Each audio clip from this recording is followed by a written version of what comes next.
Today, we are going to look at These People Were Eaten Alive During Cage Diving, from a marine biologist testing his academic knowledge to a filmmaker seeking the perfect shot on an island. April 15th, 2014, brought perfect fishing conditions to the waters off Montauk Point, New York. The Atlantic stretched endlessly under clear skies, with gentle swells that promised an excellent day on the water.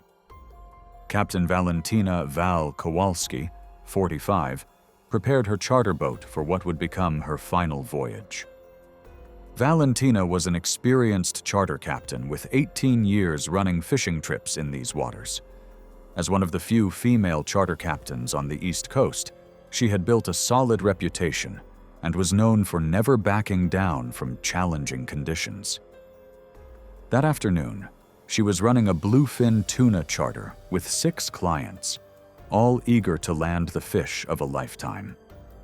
The group had been chumming heavily for over 90 minutes in 35 feet of water, creating a concentrated blood slick as they successfully landed several bloody tuna. The strategy was working perfectly. The scent of fresh blood was drawing fish from miles around. At 3:45 p.m., their anchor became tangled in kelp, threatening to cost them their expensive setup. Rather than cut the line and lose hundreds of dollars in equipment, Valentina made the decision to dive down and free the anchor herself. The waters off Montauk Point were known for their rich marine life, but also for their predators. The area's position at the convergence of several ocean currents created a natural feeding ground that attracted everything from small bait fish to massive bluefin tuna. What many recreational fishermen didn't realize was that this same convergence also made it a prime hunting ground for great whites, particularly during the warmer months when seal populations were at their peak. Valentina's clients watched nervously as she prepared her diving gear. Several of them had expressed concern about her entering the water, especially given the amount of blood and fish parts that had been dispersed around their boat. The chum slick extended nearly a quarter mile behind them, creating a visible trail on the surface that could be seen from the air. The decision to dive was not made lightly. Valentina had calculated the risks and believed that her years of experience and the relatively shallow depth would keep her safe. She had made similar dives dozens of times before, always successfully retrieving tangled equipment without incident. Her first mate had offered to make the dive instead, but Valentina insisted that as captain, it was her responsibility to handle the dangerous tasks. What Valentina didn't realize was that great white sharks possess one of the most sophisticated sensory systems in the animal kingdom. They can detect a single drop of blood in 25 gallons of water from over a mile away, and their lateral line system allows them to sense electrical impulses from remarkable distances. The concentrated chum slick had been like ringing a dinner bell for predators in the area, creating an irresistible beacon that could be detected from vast distances. As Valentina descended toward the 30-foot anchor line, working methodically to free the expensive equipment, she was completely unaware that a 16-foot female great white had been following the boat's chum trail for the past hour. The massive predator, weighing over 2,000 pounds, had been drawn by the irresistible scent of fresh tuna blood that had been streaming from their boat. The attack came from below, as they always do. The shark struck with explosive force, her powerful jaws clamping down on Valentina's right thigh. The initial bite severed major arteries instantly, sending clouds of crimson into the water. Valentina's scream cut through the afternoon air as she desperately tried to surface. But the shark wasn't finished. Attracted by the fresh blood, the predator attacked again, this time grabbing her left leg with crushing force. Her first mate immediately threw life rings while frantically radioing for help, and her clients worked desperately to pull her toward the boat. The water around them turned red as Valentina fought for her life. Despite reaching her within 3 minutes, Valentina had lost massive amounts of blood from the devastating leg wounds. The femoral arteries in both legs had been severed, and despite the crew's frantic efforts to apply pressure to the wounds, she was losing blood faster than they could control it. She died from hemorrhagic shock 8 minutes later, her life ebbing away even as the Coast Guard helicopter appeared on the horizon. The attack had occurred during optimal hunting conditions, afternoon feeding time in bloodied water with perfect visibility for a predator that had evolved to kill with surgical precision. The investigation later revealed that the concentrated chum slick had created the perfect storm of circumstances that drew the predator directly to their location. But while the waters off Montauk claimed one life through a moment of poor judgment, thousands of miles away in the crystal clear waters of South Australia, another ocean professional was about to discover that even routine procedures can turn deadly when equipment fails at the worst possible moment. July 3, 2015, brought optimal conditions to the Neptune Islands off South Australia. The Southern Ocean was crystal clear with visibility extending over 100 feet into the depths, perfect for underwater photography. Dr. Serafina Blackwood, 31, was a professional underwater photographer and marine biologist who had been working at Neptune Islands for 3 weeks on a sanctioned research project documenting great white behavior. Serafina had been diving with great whites for years, always from the safety of protective cages, always following protocol to the letter. Her work was destined for publication, and she had been capturing extraordinary footage of these apex predators in their natural habitat. The Neptune Islands were considered one of the premier locations in the world for great white research. The remote archipelago, located 35 miles south of Port Lincoln, served as a natural aggregation site for great whites hunting the abundant fur seal colonies. The crystal clear waters and predictable shark behavior made it an ideal location for scientific study, but also one of the most dangerous places on Earth to encounter these predators outside of protective barriers. Serafina's research project was groundbreaking in its scope. She was documenting feeding behaviors, social interactions, and territorial patterns that had never been captured on film before.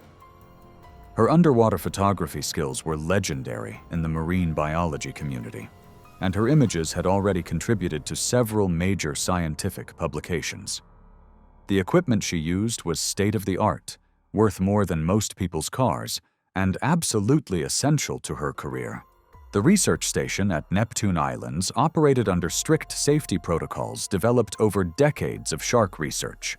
Every dive was carefully planned, with multiple safety divers, emergency equipment, and constant communication with the surface.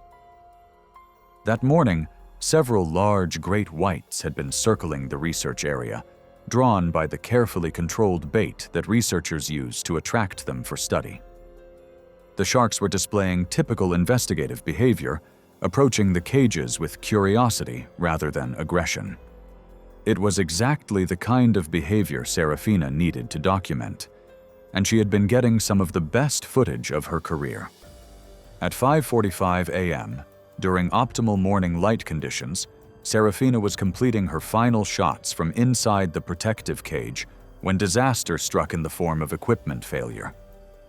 Her camera's power cable became severely tangled in the cage door's hinge mechanism as she maneuvered for the perfect shot. As she tried to free the cable, it only pulled tighter, preventing the cage door from closing properly. Her safety diver was inside the boat reviewing footage when Serafina made the fateful decision that would cost her life. Rather than signal for help and risk losing the camera system, she decided to quickly surface and untangle the cable herself. It seemed like a simple solution. She was an expert swimmer, the surface was only 15 feet away, and she would be back in the cage within seconds. What Serafina didn't account for was the behavior of the 15-foot male great white that had been circling the cage for several minutes. Great whites are naturally curious creatures, and cage diving operations often heighten their investigative behavior. When they see cage activity, they frequently enter what marine biologists call investigation mode, a heightened state of alertness where they're more likely to approach and test potential items with their mouths. This behavior makes them particularly dangerous to anyone outside the protective barriers. She surfaced 15 yards from the cage boat, struggling with the tangled cable just as the massive predator was approaching to investigate. The shark, already in an investigative state due to the cage activity, immediately identified her as something worth examining more closely. In the predator's mind, anything moving at the surface during feeding time was potential prey that needed to be tested. The attack was swift and devastating.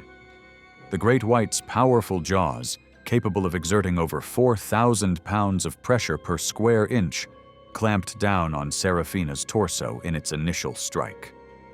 Her safety diver heard her screams echoing across the water and dove in immediately, but the damage was already catastrophic.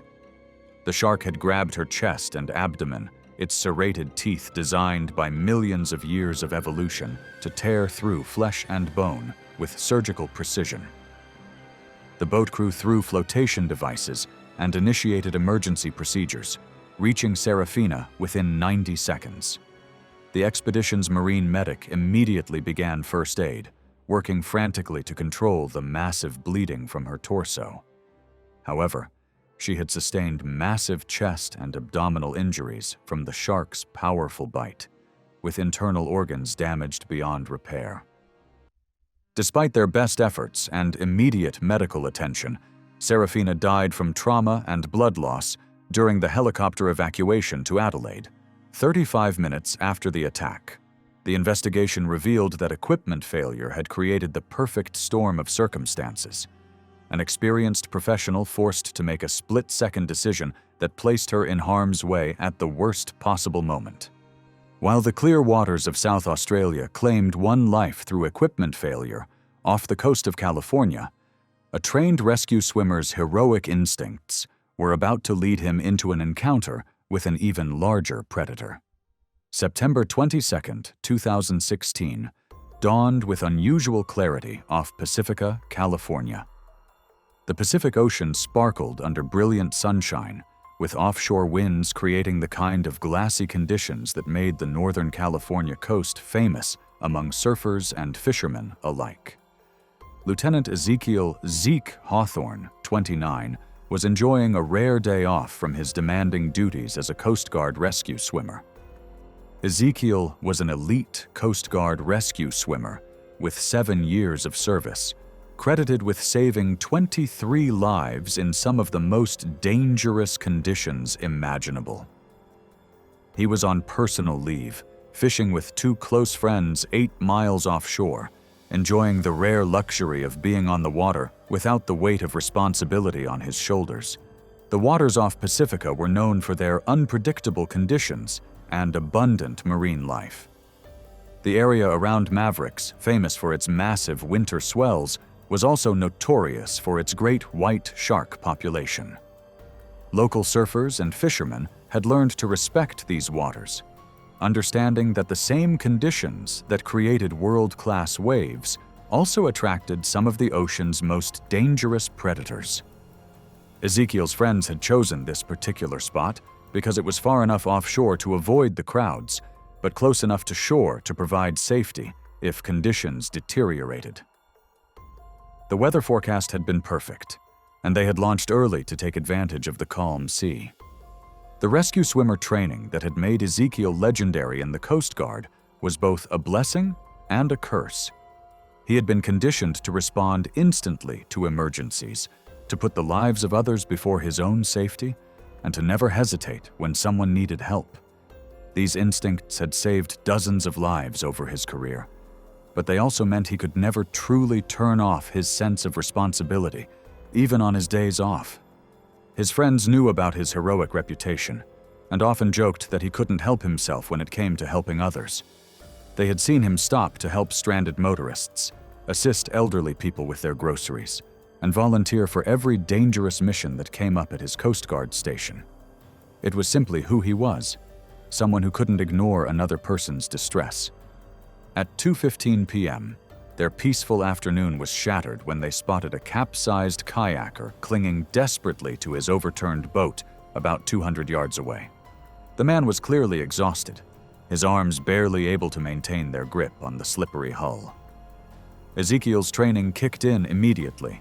He could see the victim was in serious trouble and wouldn't last much longer in the cold Pacific water. His friends immediately reached for the radio to call the Coast Guard for official backup, but Ezekiel was already assessing the situation. The kayaker was clearly hypothermic and losing strength rapidly. Without hesitation, Ezekiel dove from their 22-foot boat and began swimming toward the victim, despite his friends' protests to wait for Coast Guard backup. It was exactly the kind of split-second decision that had made him a legend in the Coast Guard. What none of them knew was that the area around Mavericks had experienced increased seal activity due to a massive bait ball that had formed after recent storms. The murky, post-storm waters were perfect hunting conditions for great whites, and several had been spotted in the area over the past few days. Great whites are ambush predators that rely on explosive surprise attacks. They typically hunt from below, using their powerful tails to launch themselves upward at speeds of up to 25 miles per hour.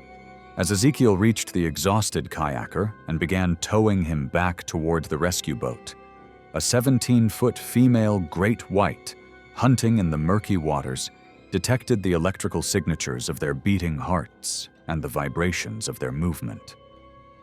To the predator, the splashing and struggling looked exactly like wounded seals, her preferred prey during this time of year. The attack came from directly below, with the explosive force that had made great whites the ocean's most feared predator. The massive shark grabbed Ezekiel's legs, likely mistaking the two men's frantic movement for wounded marine mammals. Even as the predator's jaws clamped down on his lower body, Ezekiel's heroic instincts never wavered. With his last conscious act, he managed to push the kayaker toward the rescue boat before the shark attacked again, this time fatally. His friends reached both men within 4 minutes, successfully saving the kayaker, but finding Ezekiel had sustained massive trauma to his legs and lower torso. The great white's serrated teeth had severed major arteries, and despite immediate first aid and pressure bandages, he was losing blood at an alarming rate. He died from blood loss and shock during the helicopter evacuation, just 15 minutes after the attack. While the murky waters off California claimed a hero's life, in the kelp forests of Northern California, a recreational diver was about to learn that sometimes the ocean's warnings are too subtle to recognize until it's too late. November 8, 2017, brought crisp, clear conditions to the Mendocino coast of Northern California. The Pacific stretched endlessly under overcast skies, with gentle swells rolling in from the northwest. Perfect conditions for what would be the final abalone diving day of the season. Bartholomew Bart Sinclair, 52, stood on the rocky shore, breathing in the salt air and feeling the familiar excitement that came with hunting for the ocean's most prized shellfish.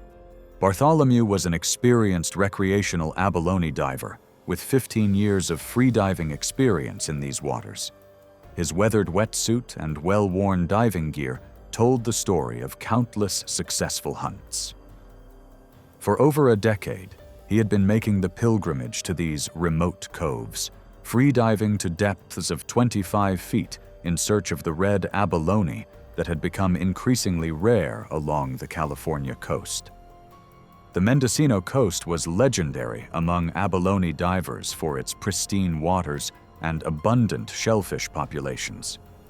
The area's remoteness meant that it was less heavily harvested than more accessible locations, making it a favorite destination for serious divers willing to make the trek to these isolated coves. Bartholomew had been diving this particular stretch of coast for over a decade, learning its secrets through years of patient exploration. He knew which tides provided the best conditions, which coves offered the largest specimens, and which areas were most likely to be productive during different times of the year. The abalone season was strictly regulated, with specific dates, size limits, and bag limits designed to protect the declining populations. This would be one of the last legal diving days of the year, and Bartholomew had been planning this trip for weeks.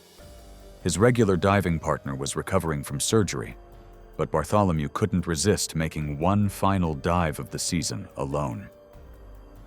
What Bartholomew didn't know was that 2 days earlier, a single dead seal had washed ashore just a quarter-mile from his chosen diving spot.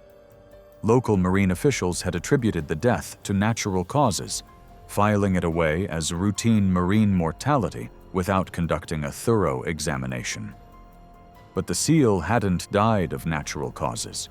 It had been killed by a great white shark, and its death was a warning sign that went unrecognized by authorities. At 11:30 a.m., Bartholomew entered the crystal-clear water at the remote cove, his float bag trailing behind him as he began his methodical search. The visibility was excellent, extending nearly 30 feet in all directions, and he could see the rocky bottom clearly. The conditions were perfect for what he hoped would be a productive final dive of the season. He made several successful dives to 25 feet, prying red abalone from their rocky homes and placing them carefully in his collection bag. The shellfish were plentiful, and he was having one of his best days in recent memory. Each dive required him to hold his breath for nearly 2 minutes as he worked to remove the abalone without damaging their shells. Great whites are known to patrol the same hunting grounds repeatedly, especially areas where they've had recent success. These apex predators have excellent spatial memory and will return to productive hunting spots day after day, drawn by the scent markers and familiar territory that promise easy prey. When a great white kills in a particular area, it often continues to hunt there for several days, establishing a temporary territory around the kill site. The kelp forests that surrounded the cove provided perfect cover for a hunting great white. The dense underwater vegetation created a maze of shadows and hiding places where a large predator could approach unseen. The same kelp that made the area attractive to abalone also made it an ideal hunting ground for sharks, providing concealment and ambush opportunities. On his 6th dive, while prying a particularly large abalone from the rocks at 25 feet, Bartholomew was completely focused on his task. The shellfish was wedged tightly into a crevice, requiring all his attention and strength to remove without damaging it. He was so concentrated on his work that he didn't notice the massive shadow approaching from the kelp forest behind him. The 16-foot male great white had been feeding in the area since killing the seal 2 days earlier, and was attracted by Bartholomew's splashing and the scent from his catch bag. The combination of movement, electrical impulses from his beating heart, and the smell of disturbed marine life created an irresistible target for the predator. As Bartholomew surfaced for air, his lungs burning from the extended dive, the shark struck with the lightning speed that had made its species the ocean's most efficient predator. His scream echoed across the empty cove as he desperately tried to fight off the massive predator, but he was alone with no one to hear his cries for help. The shark attacked twice more as Bartholomew tried frantically to reach shore, each strike drawing more blood into the water and triggering the predator's feeding response. The remote location that had made this cove perfect for abalone diving now became a death trap. His dive buddy, who was supposed to pick him up later that afternoon, arrived 15 minutes early and heard Bartholomew's desperate cries from the parking area above the cove. By the time he scrambled down the rocky path to the water's edge, Bartholomew had lost consciousness from massive blood loss, floating face down in the crimson-stained water. Despite immediate CPR and a helicopter evacuation, Bartholomew died during transport to Santa Rosa Memorial Hospital, becoming the first abalone diving fatality in that area in over a decade. While the kelp forests of Northern California claimed one life through isolation and bad timing, thousands of miles away in the warm waters of South Africa, a dedicated athlete was about to discover that even popular beaches can harbor deadly surprises during the wrong conditions. June 12, 2018, dawned with spectacular conditions at Muizenberg Beach, South Africa.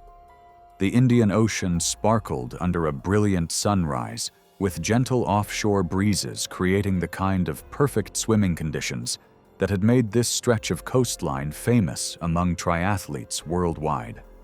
Cordelia Cora Nightingale, 27, stood on the pristine white sand, adjusting her goggles and feeling the familiar pre-training excitement that had driven her athletic pursuits for years.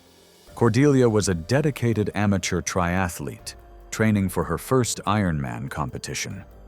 She had traveled from London to Cape Town, specifically to train in these legendary waters, having spent weeks planning this trip and researching ocean conditions, currents, and safety protocols for the famous Muizenberg Beach. Muizenberg Beach was considered one of the premier training destinations for open-water swimmers and triathletes. The beach had hosted numerous international competitions and was a regular training ground for Olympic athletes. The beach was already showing signs of early morning activity, a few dedicated surfers checking the waves at nearby Surfers' Corner, and the occasional jogger making their way along the pristine shoreline. Cordelia had deliberately chosen to start her swim at 6:30 a.m., well before the crowds arrived, but also before the shark spotters took their positions at 8 a.m. The decision to swim before the shark spotters were on duty was calculated. Cordelia had read that early morning conditions were often ideal for training, with calmer waters and fewer crowds. The shark spotter program was relatively new, and many experienced swimmers had been training in these waters for years without incident. She felt that her research and preparation had adequately addressed the risks. Her training plan called for a challenging 3-mile swim parallel to the shore, staying within the protected swimming area that was clearly marked by buoys and warning signs. She had studied the currents carefully and knew that staying close to shore would keep her in the safest possible conditions. The water temperature was perfect, and visibility was excellent. Everything seemed ideal for a productive training session.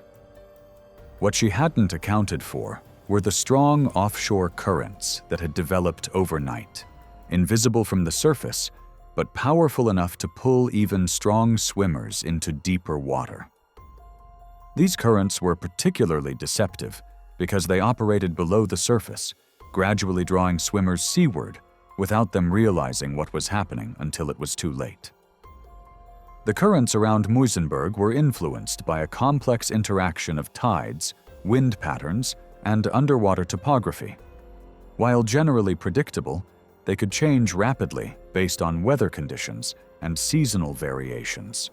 Local swimmers knew to constantly check their position relative to shore landmarks, but visitors often underestimated how quickly the currents could carry them off course. After 40 minutes of steady swimming, maintaining what she thought was a course parallel to the beach, Cordelia realized something was terribly wrong. Despite her efforts to stay within the designated safe zone, she found herself 600 yards offshore in 30 feet of water, well beyond the protected swimming area. The current had been gradually pulling her seaward, so subtly that she hadn't noticed until she was already in danger. Now she was in exactly the kind of deep water that the safety zones were designed to help swimmers avoid. The water around Muizenberg was part of False Bay, a large bay system that served as a nursery area for various marine species, including young great white sharks. The bay's protected waters and abundant food sources made it an ideal habitat for juvenile sharks learning to hunt.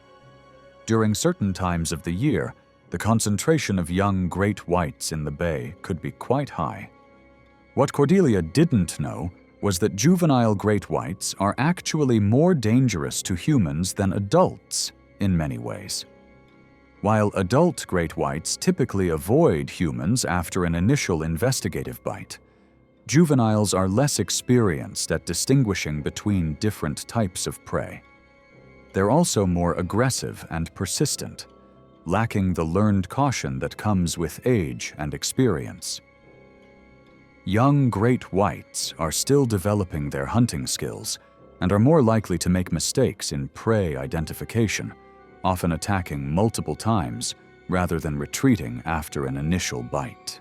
As she kicked desperately toward shore, fighting against the current that had pulled her into danger, a 14-foot juvenile great white was hunting in the area during the early morning feeding period. The young shark, inexperienced in distinguishing between seals and humans, was attracted by Cordelia's rhythmic kicking and the electrical impulses generated by her rapidly beating heart. To the juvenile predator, her frantic movements looked exactly like a wounded seal struggling at the surface. The attack came without warning, as they always do. The juvenile great white struck Cordelia's legs as she fought to swim back toward the safety of shallow water. Unlike an adult shark that might bite once and retreat upon realizing its mistake, this young predator was particularly aggressive and persistent, attacking multiple times as Cordelia screamed and tried to fight it off. Her cries for help carried across the water to the early morning surfers at nearby Surfers' Corner. Two experienced local surfers immediately recognized the sound of distress and paddled toward her on their boards. The first surfer reached Cordelia within 4 minutes, helping to pull her onto his board while scanning the water for any sign of the shark. But the damage was already beyond repair. The juvenile's repeated attacks had caused massive trauma to both legs, with major arterial damage that was causing her to lose blood at an alarming rate. Despite the surfers' immediate first aid efforts and a rapid rescue to the beach, Cordelia had lost too much blood to survive. She died from hemorrhagic shock just 12 minutes after the attack, even as paramedics arrived on the scene and began advanced life support measures. The beach rescue team worked frantically to save her life, but the blood loss from the multiple shark bites had been too severe to overcome. The tragedy led to immediate changes in safety protocols at Muizenberg Beach, with shark spotters now deployed during peak training hours and enhanced warning systems for swimmers about the dangers of offshore currents. Additional safety measures included improved signage about current conditions and mandatory safety briefings for early morning swimmers.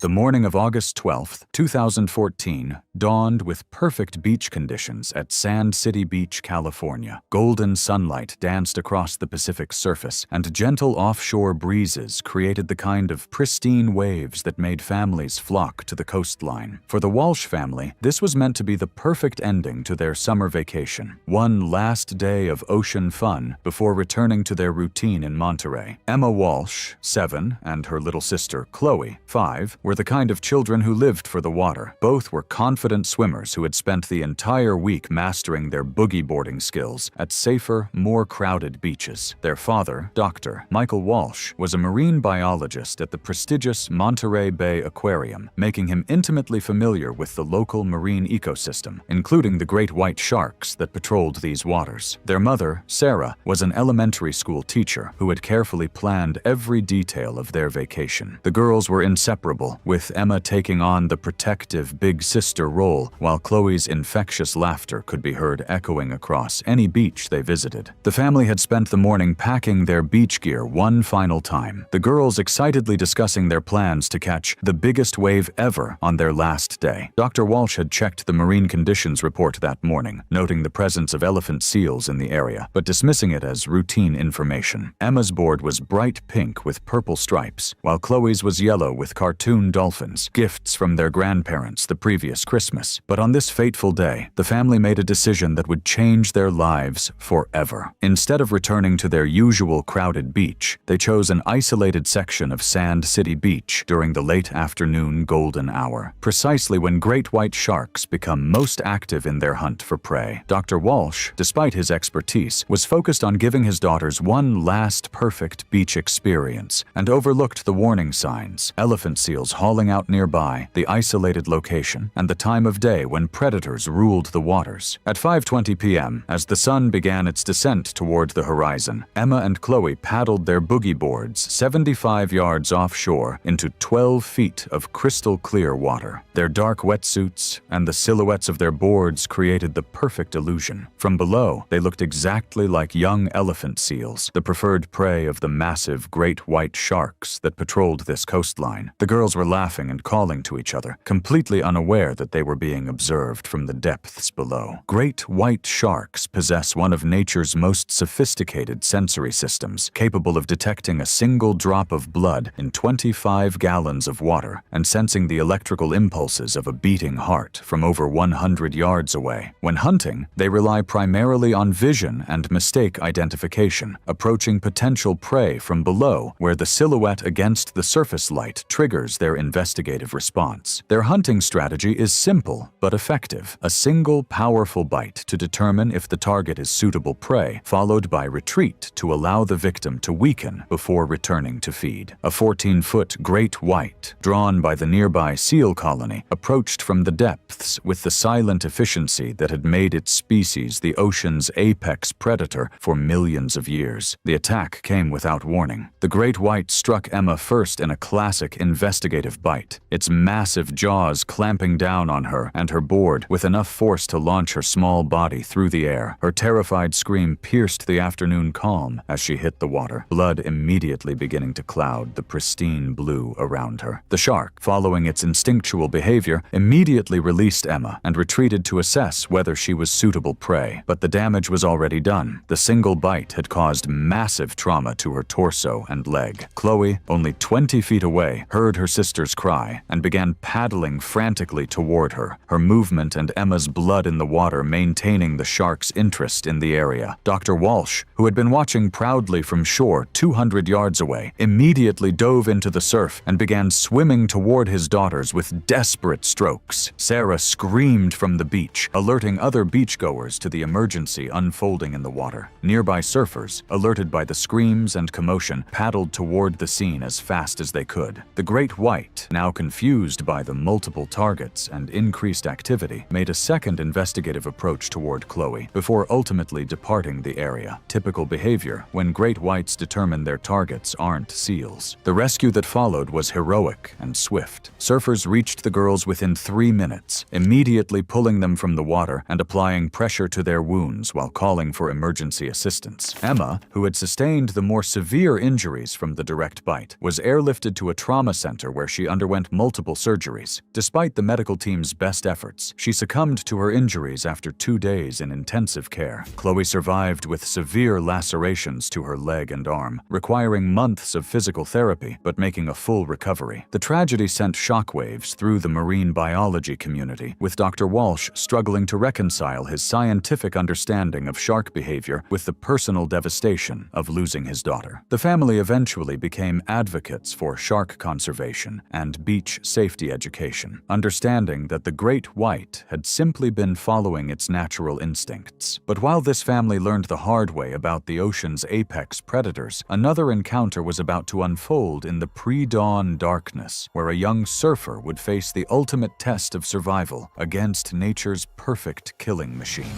October 3rd, 2015, brought an eerie calm to Surf Beach in Lompoc, California. A thick marine layer had rolled in overnight, creating the kind of mysterious, fog-shrouded conditions that experienced surfers both loved and feared. The visibility was poor, but the waves were clean and consistent, exactly the kind of setup that drew dedicated surfers to paddle out before the rest of the world awakened. Tyler Brooks, 22, was the epitome of a California surfer, a UC Santa Barbara student with sun-bleached hair and the kind of easy confidence that came from years of riding waves. Tyler had been surfing competitively since high school and worked part-time at a local surf shop to fund his passion. He was known among his friends for his dawn patrol sessions, those early morning surfs when the ocean belonged entirely to those brave enough to face the unknown conditions. Tyler had been surfing this particular break for 2 years and considered himself intimately familiar with its moods and dangers. That morning, Tyler had woken at 5:30 a.m. in his shared apartment near campus, quietly gathering his wetsuit and board while his roommates slept. He'd grabbed a quick energy bar and coffee, checking the surf reports on his phone that showed promising conditions despite the marine layer. His girlfriend had texted him the night before, asking him to wait for her to join him, but Tyler was eager to catch the early session before his afternoon classes. But Tyler made a critical error in judgment that morning. Despite knowing that October was peak great white season along the California coast, and despite recent shark sightings reported by other surfers, he chose to paddle out alone. The nearby elephant seal rookery,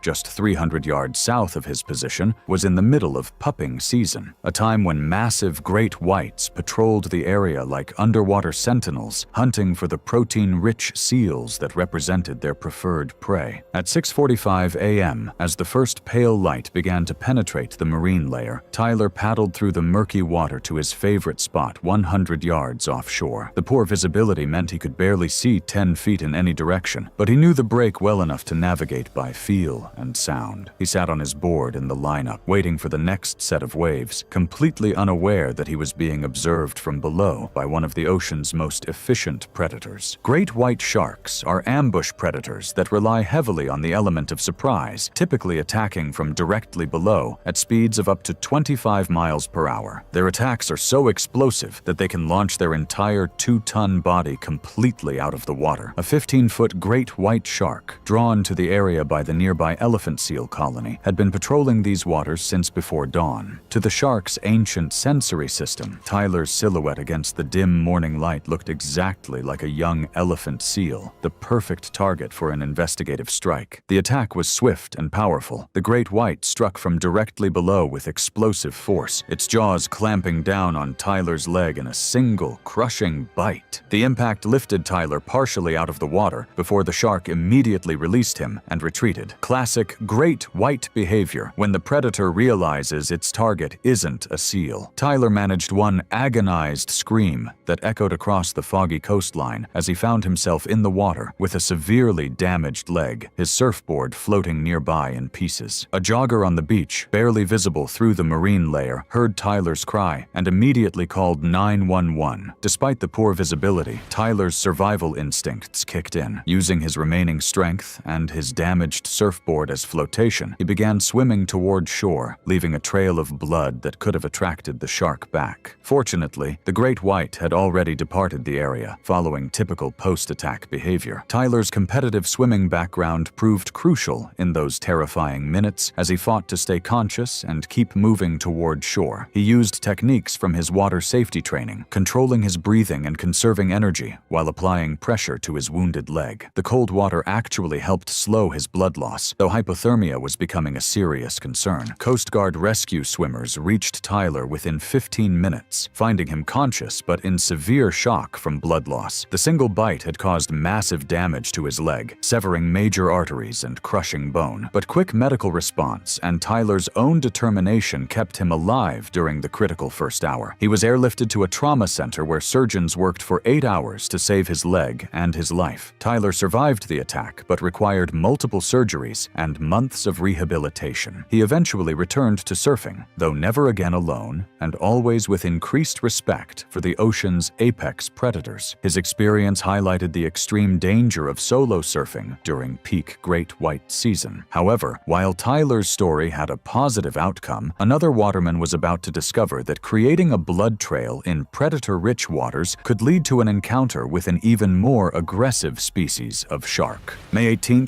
2016 brought perfect conditions to the waters off Islamorada in the Florida Keys. The sun blazed overhead in a cloudless sky, and the crystal-clear water offered visibility extending 60 feet in every direction. Ideal conditions for spearfishing in one of America's most productive fishing grounds. The gentle current and calm seas made it a perfect day for freediving, but beneath the surface, apex predators were already beginning to stir. Carlos Mendoza, 28, was living his dream as head chef at one of the Keys' most exclusive restaurants, where his reputation for serving the freshest local fish had made him a rising star in the culinary world. Carlos was passionate about sourcing his own ingredients, spending his weekends spearfishing to provide unique catches for his restaurant's special menus. His friends described him as meticulous and safety-conscious, though he occasionally dove solo when his schedule didn't align with his regular diving partners. That morning, Carlos had loaded loaded his boat with all his spearfishing gear, including his custom-made spear gun and emergency flotation device. He'd planned to meet his regular diving partner, but a last-minute family emergency had left Carlos diving alone. He'd considered postponing the trip, but the perfect conditions and his restaurant's need for fresh fish for the weekend menu convinced him to proceed solo. Carlos made a decision that would put him in extreme danger. He continued spearfishing alone after successfully catching several large fish, creating an extended blood trail in waters known to be patrolled by tiger sharks. At 2:15 p.m., Carlos had been diving for 3 hours in the productive waters 4 miles offshore. His success had been remarkable. 3 large fish hung from the stringer attached to his weight belt, including a sizable grouper and 2 snappers that would have been the pride of any spear fisherman. But with each successful catch, Carlos was unknowingly creating a blood trail that extended over 100 yards as he moved between dive spots. Tiger sharks are known as the wastebaskets of the sea because they will eat almost anything, from sea turtles and seals to license plates and tin cans. They possess incredibly powerful jaws, capable of crushing sea turtle shells, and are responsible for the second highest number of attacks on humans after great whites. Unlike great whites, tiger sharks are less likely to release their prey after an initial bite, making encounters with them particularly dangerous for humans. Fatigue was beginning to set in from repeated deep dives to 40 feet, and Carlos was resting at the surface, floating on his back while catching his breath before his next dive. The blood from his catch continued to seep into the water around him, creating an olfactory beacon that could be detected by sharks from over a mile away. He was completely unaware that an 11-foot tiger shark had been following his scent trail for the past 15 minutes, closing in with the patient determination of a perfect predator. Carlos had just finished eating a quick snack and was preparing to make one final dive before heading back to shore when he noticed the water around him had become unusually still. Fish that had been abundant throughout the day had suddenly disappeared, and an eerie quiet had settled over the area. Classic signs that a large predator was nearby, though Carlos didn't immediately recognize the warning signs. The attack came suddenly as Carlos prepared for another dive. The tiger shark struck from below, its powerful jaws clamping down on Carlos's leg and the fish stringer simultaneously. Unlike a great white's typical bite and release pattern, the tiger shark maintained its grip,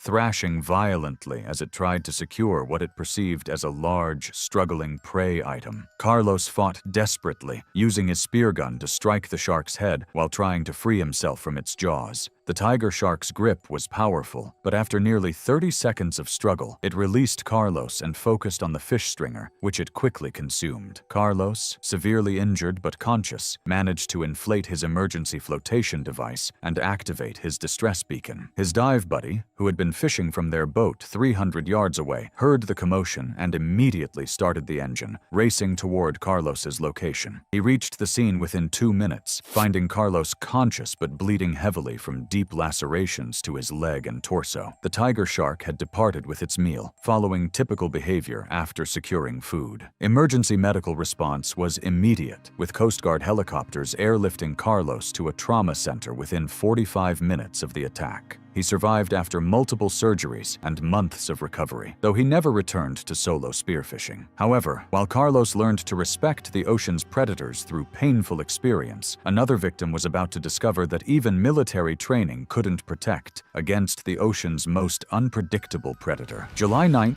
2017, dawned hot and humid at Naval Air Station Pensacola, Florida. The previous night's thunderstorms had finally cleared, leaving behind calm seas but murky water conditions that should have raised red flags for the planned training exercise. The heavy rains had created freshwater runoff that turned the normally clear bay water brackish, exactly the environment that attracts one of the ocean's most aggressive and unpredictable predators. Petty Officer Sarah Kim, 25, was the kind of Navy diver that instructors pointed to as an example of excellence. With 4 years of military diving experience and over 200 training dives logged without incident, Sarah Sarah was known for her calm professionalism and meticulous attention to safety protocols. Her fellow divers respected her expertise in underwater demolition, and she had recently been selected for advanced training that would have advanced her career significantly. That morning, Sarah had arrived early at the dive facility to conduct pre-dive equipment checks and review the training objectives with her team. She'd noticed the murky water conditions during her preliminary assessment, but trusted that the marine wildlife reconnaissance had been properly conducted.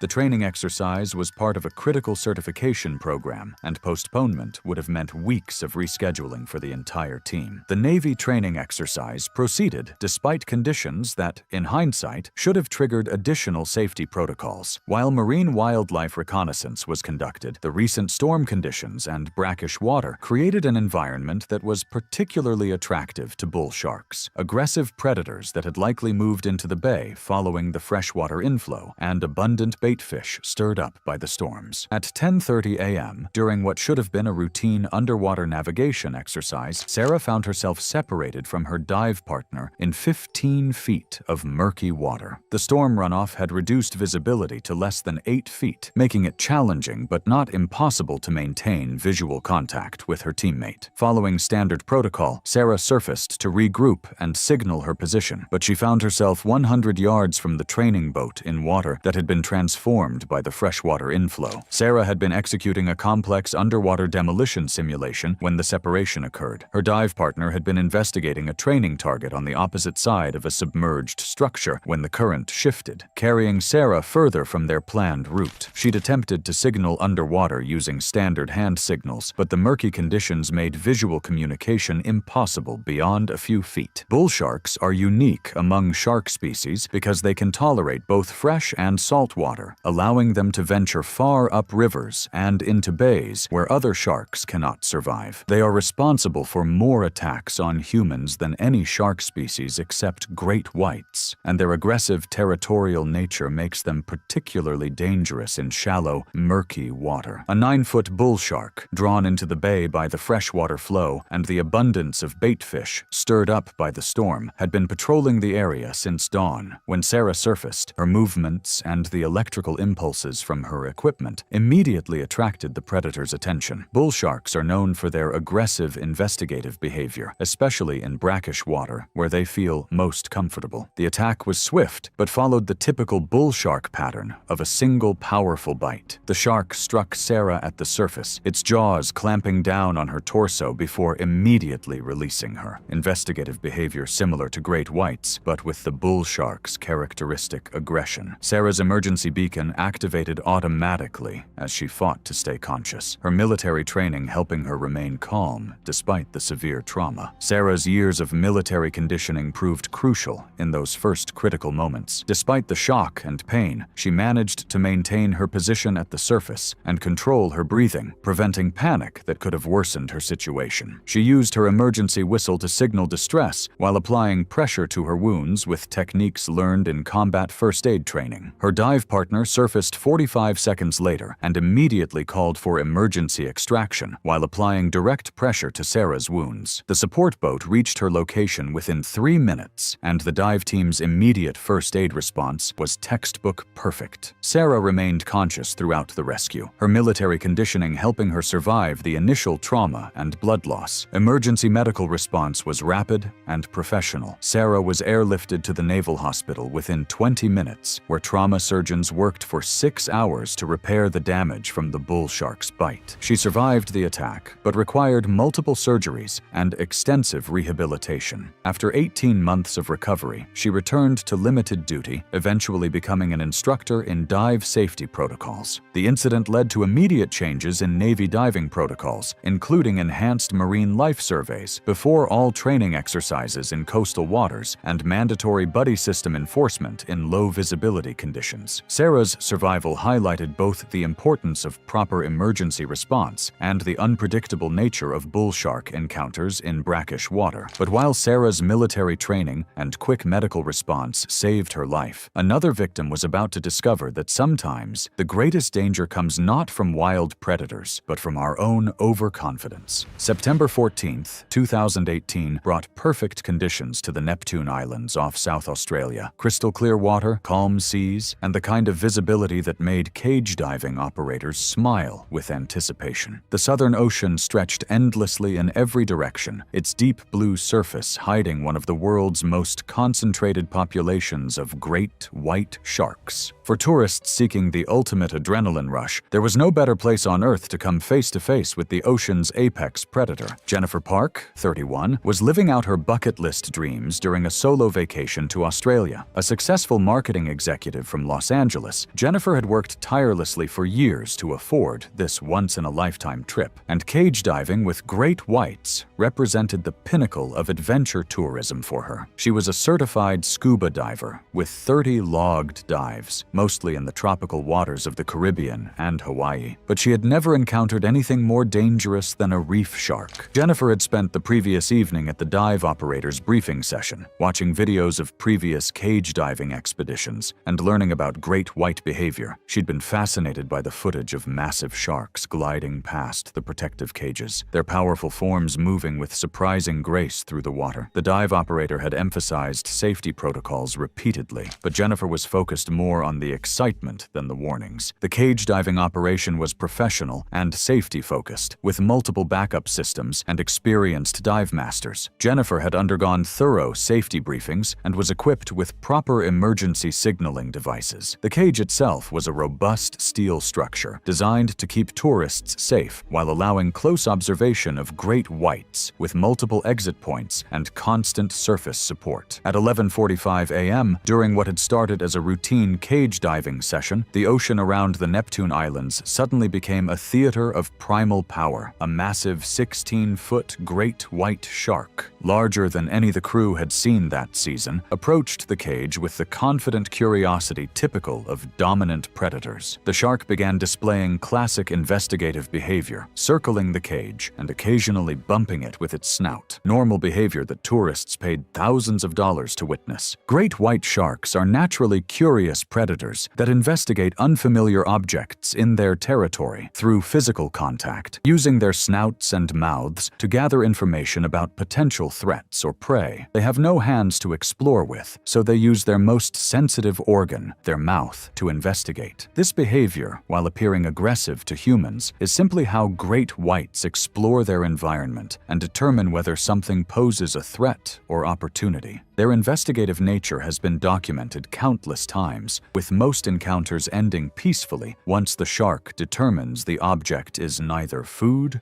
nor threat. Jennifer, initially thrilled by the close encounter, began to feel overwhelmed as the massive predator continued its investigation. The shark's size and proximity were far more intense than anything she had experienced in her previous diving adventures. When the great white made a particularly close pass, bumping the cage more forcefully than before, Jennifer made a critical error in judgment that would change everything. The shark's massive eye, black and emotionless, seemed to stare directly at Jennifer through the cage bars, creating a primal fear response that overrode her training. Her heart rate spiked, and she began hyperventilating through her regulator, a dangerous condition that could lead to panic and poor decision-making underwater. Instead of remaining calm and following the safety protocols that required staying inside the cage at all times, Jennifer panicked and attempted to signal for immediate surface evacuation. In her anxiety, she moved too quickly toward the top of the cage, inadvertently positioning herself near the cage opening just as the great white made another investigative pass. The dive master immediately recognized the dangerous situation and moved to guide Jennifer back to the center of the cage. The shark, responding to Jennifer's sudden movement and her position near the cage opening, made contact with her arm as she reached upward. The bite was investigative rather than predatory, a single, powerful clamp that immediately released when the shark determined she wasn't prey. However, the damage from even an investigative bite from a 16-foot great white was severe, the serrated teeth leaving deep lacerations that required immediate medical attention. The dive master inside the cage immediately activated emergency protocols, applying direct pressure to Jennifer's wounded arm while signaling for immediate surface evacuation. The great white, having completed its investigation and determining that the cage and its occupants posed no threat or food opportunity, opportunity, departed the area following typical post-contact behavior. The entire incident lasted less than 30 seconds, but those moments would be etched in Jennifer's memory forever. Surface support crew had Jennifer out of the water within 90 seconds of the incident, their emergency response training proving invaluable in the critical first minutes. The boat's medical officer, specifically trained in shark bite trauma and equipped with advanced first aid supplies, immediately stabilized Jennifer's arm and controlled the bleeding while the captain radioed for emergency medical evacuation. Emergency medical response was immediate and professional. Jennifer was airlifted to Adelaide's trauma center, where surgeons worked to repair the damage to her arm and shoulder. The medical team's quick response and Jennifer's overall good health contributed significantly to her positive outcome. Jennifer survived the encounter, but required multiple reconstructive surgeries and months of physical therapy. She eventually regained most of the function in her arm, though she never returned to diving. Her experience led to enhanced safety protocols for cage diving operations, including mandatory panic management training and improved cage designs that minimized the possibility of tourist shark contact.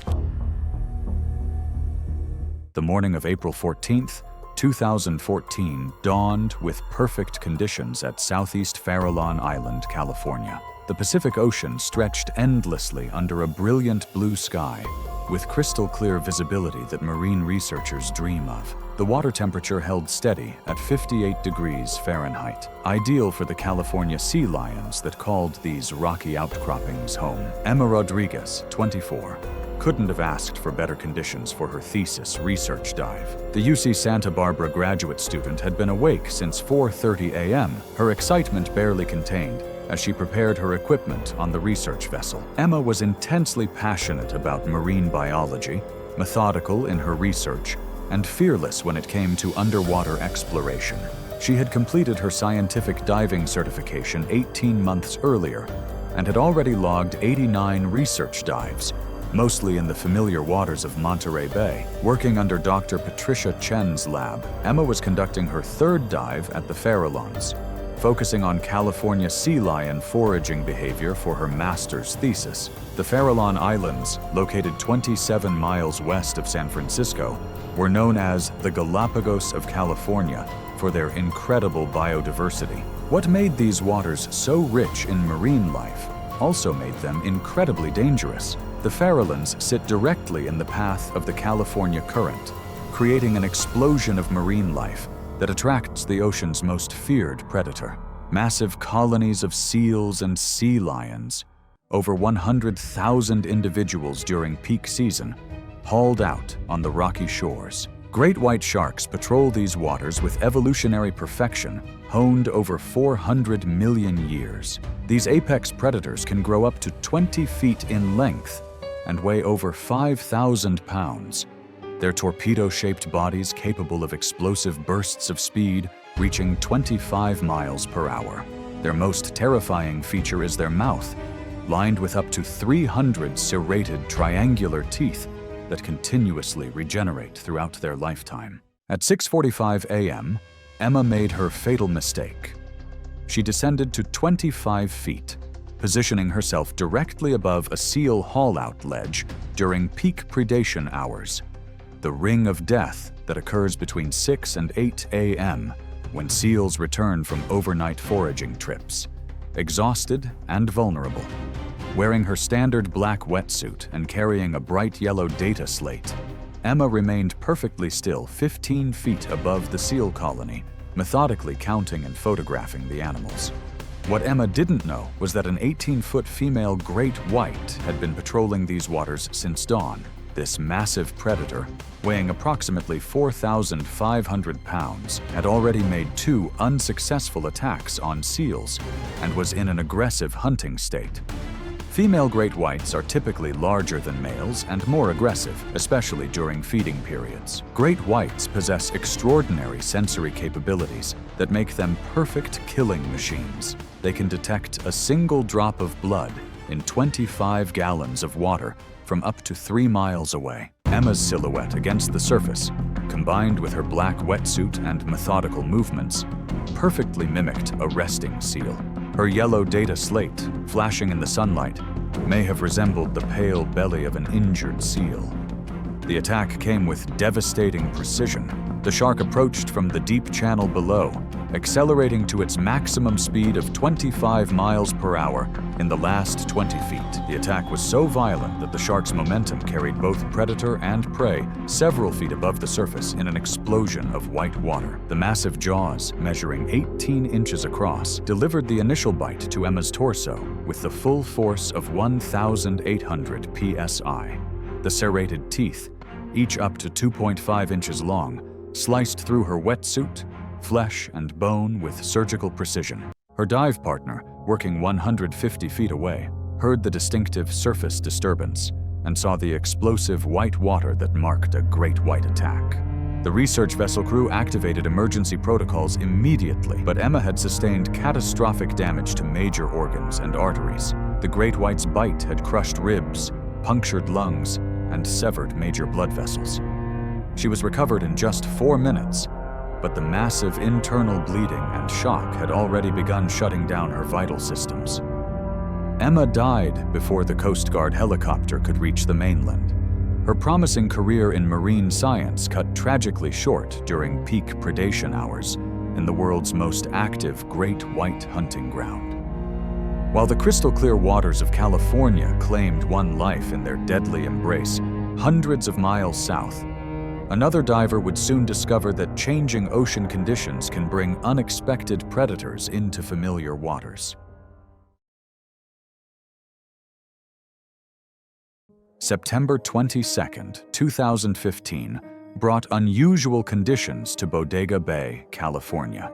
Heavy rains from the previous week had created significant runoff, reducing underwater visibility to a dangerous 3 feet and bringing nutrients that attracted massive schools of bait fish. The water temperature had risen to an unusual 64 degrees Fahrenheit due to El Niño conditions. Carlos Mendoza, 38, had seen worse conditions in his 12 years of commercial sea urchin diving, but something felt different about this day. Carlos was the kind of diver other professionals respected, methodical, experienced, and never one to take unnecessary risks. His weathered hands and sun-darkened skin told the story of over 2,000 commercial dives along the Northern California coast. He worked exclusively with his brother as a dive tender, and their operation was known for its safety record. The recent El Niño weather pattern had created unusual conditions throughout the Pacific coast, bringing warmer water temperatures and altered current patterns that disrupted normal marine ecosystems. These conditions had attracted an unexpected visitor to the shallow waters of Bodega Bay, a predator that typically remained in deeper offshore waters. Blue sharks are among the most wide-ranging and aggressive predators in the world's oceans. These sleek, fast-moving sharks typically inhabit open ocean environments, but are known to venture into coastal waters when following prey or unusual current patterns. Growing up to 12 feet in length and weighing up to 400 pounds, blue sharks are built for speed and endurance. What makes blue sharks particularly dangerous is their opportunistic and aggressive nature.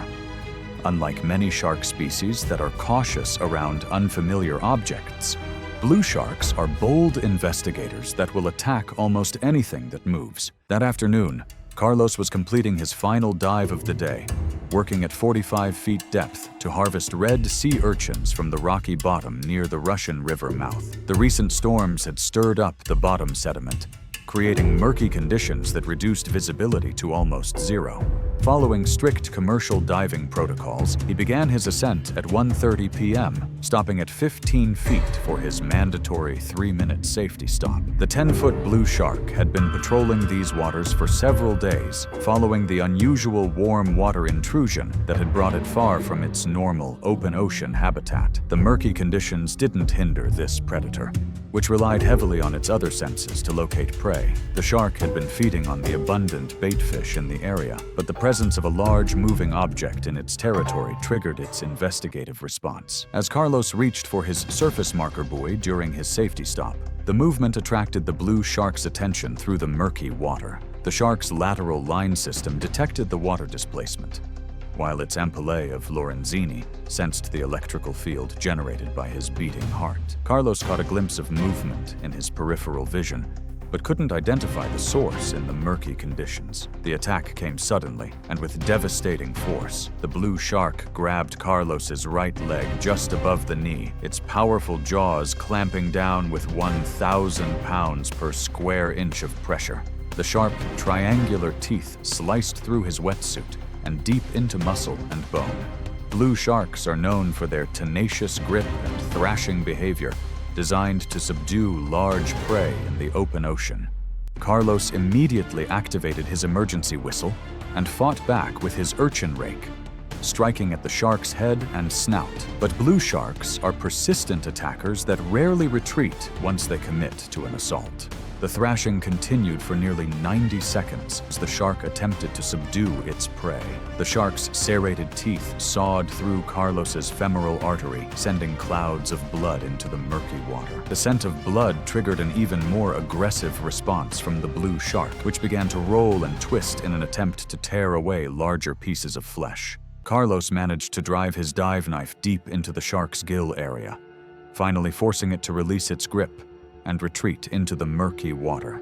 His brother heard the emergency whistle from the boat 100 yards away and immediately raced toward Carlos's dive flag, covering the distance in 90 seconds. Despite his brother's desperate efforts to control the bleeding and race toward shore at maximum speed, Carlos died from hemorrhagic shock during the 8-minute boat ride to the harbor. While the murky waters of Bodega Bay concealed a predator displaced by unusual conditions, 40 miles south of San Diego, a Coast Guard rescue swimmer was about to face a different kind of nightmare, one where mechanical failure would leave him stranded in open ocean. June 8th, 2016, dawned with moderate swells and clear skies 40 miles southwest of San Diego, California. The Pacific stretched endlessly in all directions, its deep blue surface broken only by occasional whitecaps. The water temperature held steady at 68 degrees Fahrenheit. For Petty Officer Second Class Marcus Thompson, 28, it was shaping up to be a routine rescue operation, the kind he had successfully completed 127 times during his 6 years of Coast Guard service. Marcus embodied everything the Coast Guard looked for in a rescue swimmer. At 6 feet 2 inches with the lean, powerful build of a competitive swimmer, he had earned a reputation as one of the most capable rescue swimmers in his unit. He had pulled survivors from sinking vessels, plucked injured fishermen from storm-tossed boats, and once spent 45 minutes in 12-foot seas, rescuing a family whose yacht had capsized. The waters 40 miles offshore represented a completely different ecosystem from coastal areas.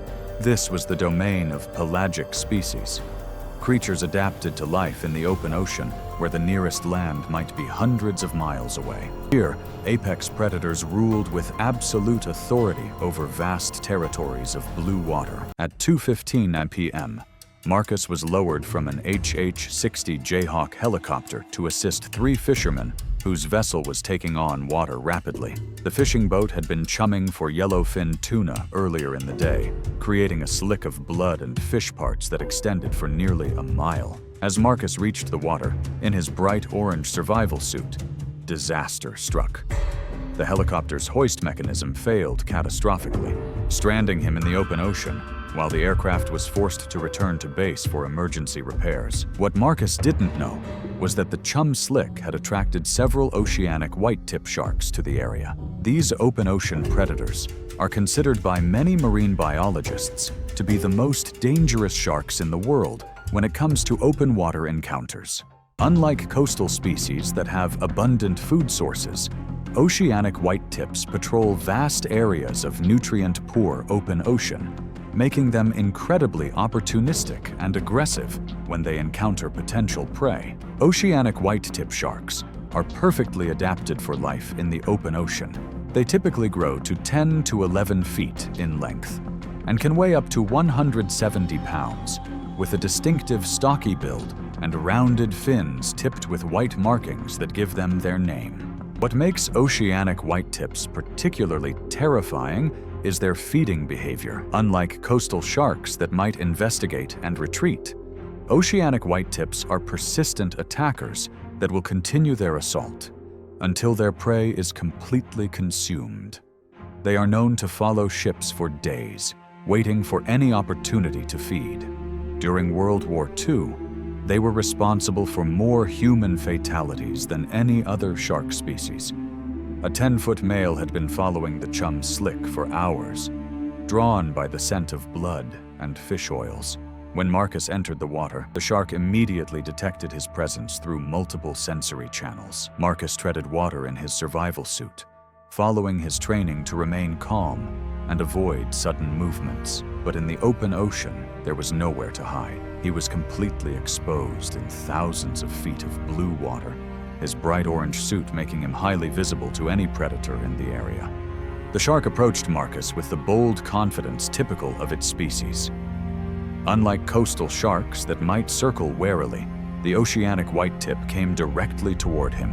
Its large pectoral fins spread wide as it glided through the water with predatory grace. Marcus could see the distinctive white-tipped fins cutting through the surface as the massive predator closed the distance.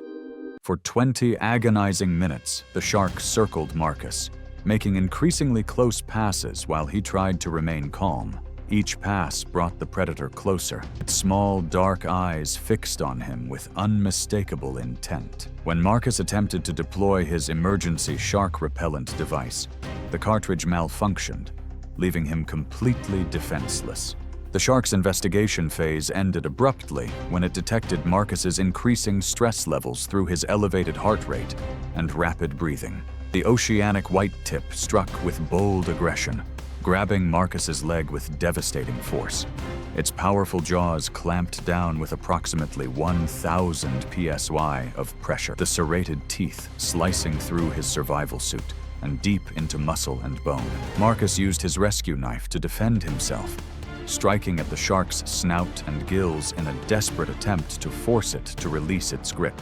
The attack lasted for nearly 2 minutes. The shark's persistence was characteristic of oceanic whitetips, which rarely retreat once they commit to an attack. Marcus's blood in the water only increased the predator's aggression. The backup helicopter arrived 25 minutes later to find Marcus unconscious and bleeding heavily. The water around him stained red with his blood. The shark had finally released its grip when the helicopter's rotor wash disturbed the water surface, but the damage was catastrophic.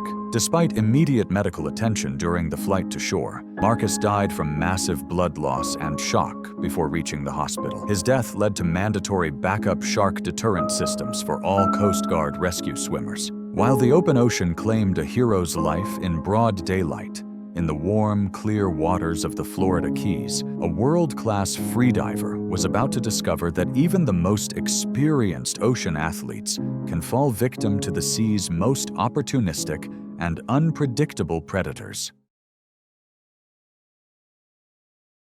August 17, 2017, brought perfect conditions to the waters 25 miles off Marathon in the Florida Keys. The Gulf Stream current ran clear and blue, with visibility extending over 100 feet into the crystal-clear depths. The water temperature held steady at a comfortable 82 degrees Fahrenheit. Alexandra Alex Petrov, 31, had been looking forward to this deep training session for weeks. Alex was a legend in the freediving community, a world-ranked athlete who could dive to depths exceeding 200 feet on a single breath. Her lean, athletic build and intense focus had earned her multiple national records and the respect of freedivers worldwide. She had been teaching freediving for 8 years, running a successful school in Key Largo, where she trained hundreds of students. The waters off the Florida Keys represented some of the most challenging and rewarding freediving locations in the world. The proximity to the Gulf Stream brought clear, warm water and an abundance of pelagic species, but it also attracted some of the ocean's most dangerous predators. At 4:20 p.m., Alex was demonstrating deep, constant weight technique for an advanced student, preparing to descend to 180 feet. During her extended bottom time at 180 feet, Alex experienced shallow water blackout during her ascent, a condition where decreased oxygen levels cause unconsciousness as a freediver approaches the surface. When she finally broke the surface, gasping for air after the deep dive, she found herself 400 yards from her safety boat in unfamiliar water. What Alex didn't know was that she had surfaced directly in a feeding zone where a dead pilot whale calf had been floating for 2 days. The decomposing carcass had created a massive scent trail that attracted scavengers from miles around, including some of the ocean's most dangerous predators. Tiger sharks are among the most dangerous predators in tropical and subtropical waters worldwide. These massive sharks can grow up to 18 feet in length and weigh over 1,400 pounds, making them one of the largest predatory sharks in the ocean. Their distinctive dark stripes, which give them their name, fade as they mature, but their reputation as indiscriminate killers only grows stronger with age. What makes tiger sharks particularly terrifying is their feeding behavior. They are often called the waste baskets of the sea because they will eat virtually anything they encounter. Their stomachs have been found to contain everything from sea turtles and seals to license plates, tires, and even human remains. This indiscriminate feeding behavior, combined with their massive size and powerful jaws, makes them extremely dangerous to humans. Tiger sharks possess incredibly powerful jaws, capable of delivering up to 1,050 pounds per square inch of crushing force. Their teeth are uniquely designed with a curved, serrated edge that can cut through the shells of sea turtles, the tough skin of other sharks, and even metal objects. A 14-foot female tiger shark had been feeding aggressively on the whale carcass and was in a heightened predatory state. The massive predator, weighing approximately 1,200 pounds, had been gorging herself on the rich blubber and meat of the dead whale. When feeding on large carcasses, tiger sharks often become more aggressive and territorial, defending their food source against any perceived threats. Alex's rapid breathing and surface splashing after the deep dive attracted the shark's attention immediately. To the predator, the surface disturbance looked like a wounded or distressed animal, exactly the type of easy prey that tiger sharks are programmed to attack. The shark's lateral line system detected the water movements caused by Alex's breathing and arm movements, while her elevated heart rate after the deep dive created electrical signals that the shark could detect from a considerable distance. The massive predator approached from below, using the sun's glare on the surface to mask its approach until the final moment. Alex, still recovering from her deep dive and disoriented from the shallow water blackout, never saw the attack coming. The shark approached from below and grabbed Alex's torso in a single, devastating bite that showcased the full power of one of the ocean's most formidable predators. Massive jaws, capable of opening to a gape of nearly 2 feet, engulfed her midsection with crushing force. The serrated teeth sliced through her wetsuit and deep into her torso, crushing ribs and puncturing vital organs. The attack lasted approximately 30 seconds, but the damage was catastrophic. Tiger sharks are known for their powerful bite and thrashing behavior, using their muscular necks to cause maximum trauma to their prey. The shark's grip crushed Alex's ribcage and caused massive internal bleeding before it released her and disappeared into the depths. Her safety diver, searching frantically from the boat after losing sight of Alex during her ascent, heard her brief scream and located her within 3 minutes, but the damage had already been done. The shark's powerful jaws had crushed Alex's ribcage and punctured her lungs, liver, and other vital organs. Massive internal bleeding had already begun, and her body was going into shock from the trauma. Alex was pulled from the water and given immediate medical attention, but the damage was too severe. She died from massive internal trauma and blood loss before reaching shore. Her world-class athletic career ended by one of the ocean's most unpredictable predators. Investigation revealed that the whale carcass had created a feeding aggregation of multiple tiger sharks in the area, critical information that hadn't been communicated to local dive operators. The incident led to new protocols requiring marine wildlife surveys before deep diving operations. While the warm waters of the Florida Keys claimed a freediving champion off the coast of Mexico, an award-winning filmmaker was about to learn that artificial lights can transform even the most controlled shark encounter into a deadly nightmare.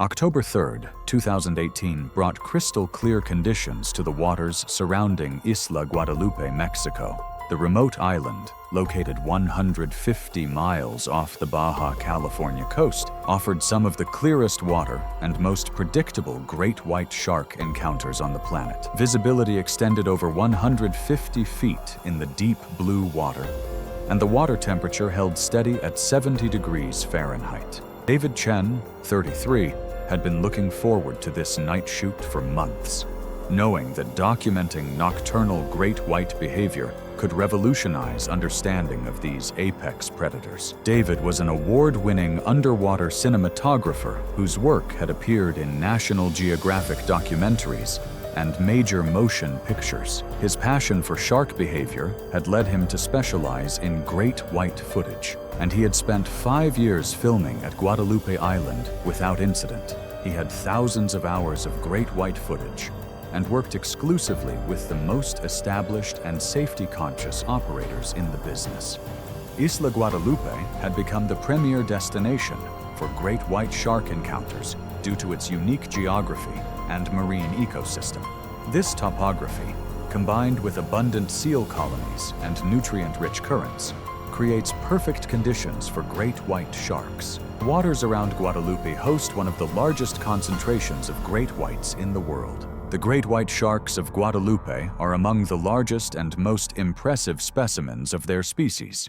At 8:30 p.m., David was filming from a specially designed night cage, part of a National Geographic project documenting nocturnal great white behavior that had never been captured on film before. The cage was constructed of reinforced aluminum bars with emergency release mechanisms designed to prevent entrapment if the structure became damaged. David was using cutting-edge equipment, including a new high-intensity LED array that produced 12,000 lumens, significantly brighter than any underwater lighting system previously used for shark filming. Great white sharks are primarily visual hunters that rely heavily on their eyesight to locate and attack prey. What David didn't anticipate was how the intense artificial lighting would affect a massive 17-foot male great white that had been hunting in the area. Great whites have evolved to hunt in specific light conditions, and the powerful LED array began to disorient and agitate the already territorial predator. The artificial lighting disrupted the shark's natural hunting behavior, creating confusion and stress that manifested as increasingly aggressive behavior. The 17-foot male great white, weighing approximately 3,800 pounds, had been patrolling the waters around Guadalupe for several days. This was a mature, experienced predator that had successfully hunted in these waters for years. Male great whites of this size are incredibly territorial and aggressive, especially when their normal behavior patterns are disrupted. Great white sharks possess a complex nervous system that processes visual information with remarkable efficiency. Their brains are specifically adapted to interpret the subtle light patterns and shadows that indicate the presence of prey. When exposed to artificial lighting of extreme intensity, their visual processing system can become overwhelmed, leading to disorientation and aggressive behavior. The shark started exhibiting increasingly erratic behavior, repeatedly ramming the cage with tremendous force. Each impact sent shockwaves through the water and caused the entire cage structure to shake violently. The aluminum bars, designed to withstand the force of a great white attack, began to show stress fractures under the repeated impacts. David continued filming, believing that the cage would protect him from the agitated predator. Great white sharks can generate incredible force when attacking. Their torpedo-shaped bodies, powered by massive tail muscles, can accelerate from 0 to 25 miles per hour in seconds. Shark's behavior became increasingly frenzied as the bright lights continued to disorient its visual system. What should have been a controlled observation session was rapidly deteriorating into a dangerous confrontation between human technology and one of nature's most perfect predators. When David tried to adjust his lighting setup to reduce the shark's agitation, he accidentally triggered the cage's emergency release mechanism, a safety feature designed to prevent entrapment if the cage became damaged during an attack. The top section of the cage opened, creating a 3-foot gap that the massive shark immediately exploited. Great whites are incredibly intelligent predators with excellent spatial awareness. The shark recognized the opening instantly and adjusted its attack pattern to take advantage of the breach in David's defenses. The agitated great white, drawn by the intense lights and David's movements, attacked through the opening with explosive force. This 17-foot individual was already in an excited, aggressive state, and its attack carried the full force of millions of years of evolutionary refinement. The shark's massive jaws, measuring over 18 inches across, clamped down on David's torso with devastating force. The 300 triangular, serrated teeth sliced through his diving equipment and deep into his chest and shoulders. The bite force of 1,800 psi crushed ribs and punctured vital organs, while the shark's brief thrashing motion caused additional trauma as it attempted to drag its prey from the compromised cage. The attack lasted only seconds, but the damage was catastrophic. David's underwater camera continued recording throughout the encounter, capturing footage that would later be used to analyze the incident and improve safety protocols.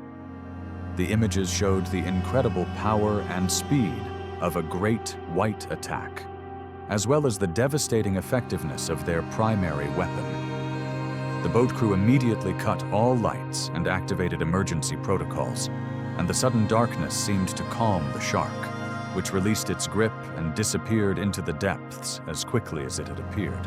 But the damage was done. David had sustained catastrophic injuries to his cardiovascular and respiratory systems. He was recovered within 90 seconds, a remarkably fast response time that demonstrated the professionalism of the dive crew. But the great white's attack had severed major arteries and crushed vital organs. Despite immediate first aid and emergency medical procedures, David was bleeding internally at a rate that made survival impossible. David died from blood loss and shock before the support vessel could reach the mainland, his final moments captured on the very cameras he had used to document the ocean's apex predators. The footage he had been recording became evidence in the investigation that followed, providing unprecedented insight into great white behavior under artificial lighting conditions. This tragic incident led to new protocols limiting light intensity for all-night filming operations with great whites and requiring backup safety systems for cage diving operations. The investigation revealed that high-intensity artificial lighting could trigger aggressive behavior in great whites, transforming controlled observation sessions into deadly encounters.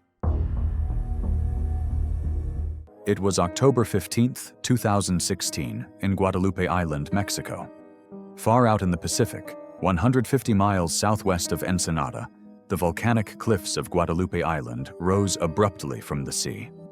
The island's barren slopes, streaked with shades of red and gray, were a stark contrast to the endless blue around them.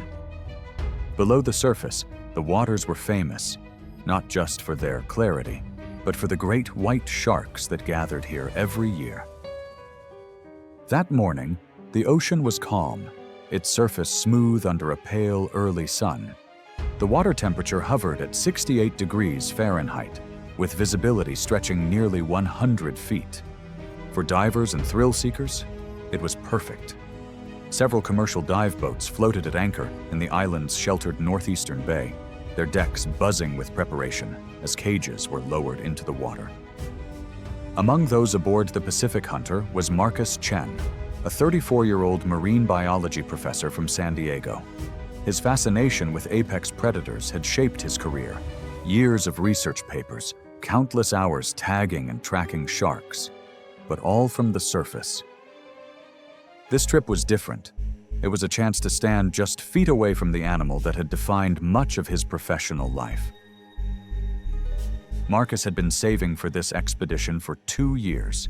His wife, Sarah, wasn't thrilled about it, but he'd reassured her that Guadalupe's safety record was flawless. The cages were built to withstand the force of even the largest sharks, and no diver had ever been seriously injured here. The Pacific Hunter left port at 5:30 a.m., carrying 12 passengers and 6 crew members.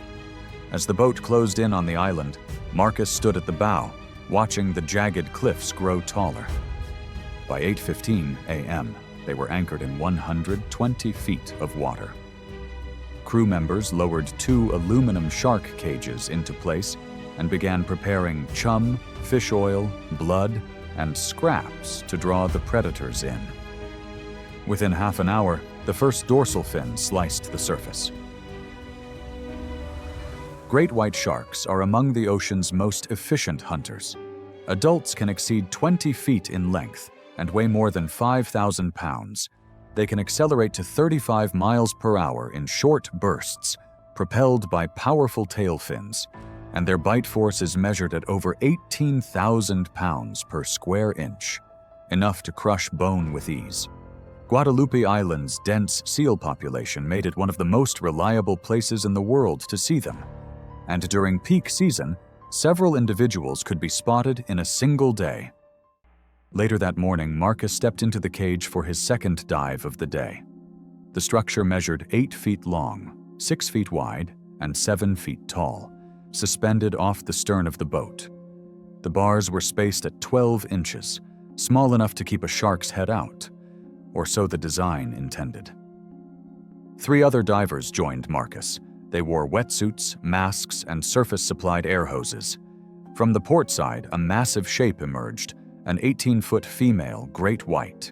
Her size, scars, and notched dorsal fin identified her instantly to the crew.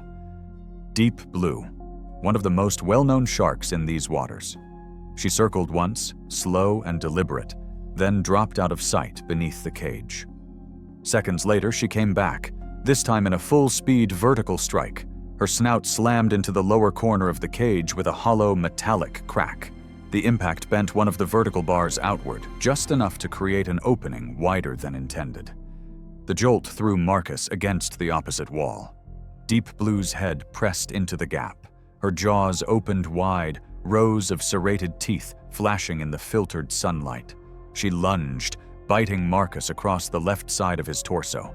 The pressure crushed multiple ribs instantly and punctured his lung, while her teeth tore deep into muscle. A cloud of blood blossomed in the water. The force dragged Marcus partly out of the cage. The other divers flattened themselves against the far wall, their view a blur of thrashing tail and white belly.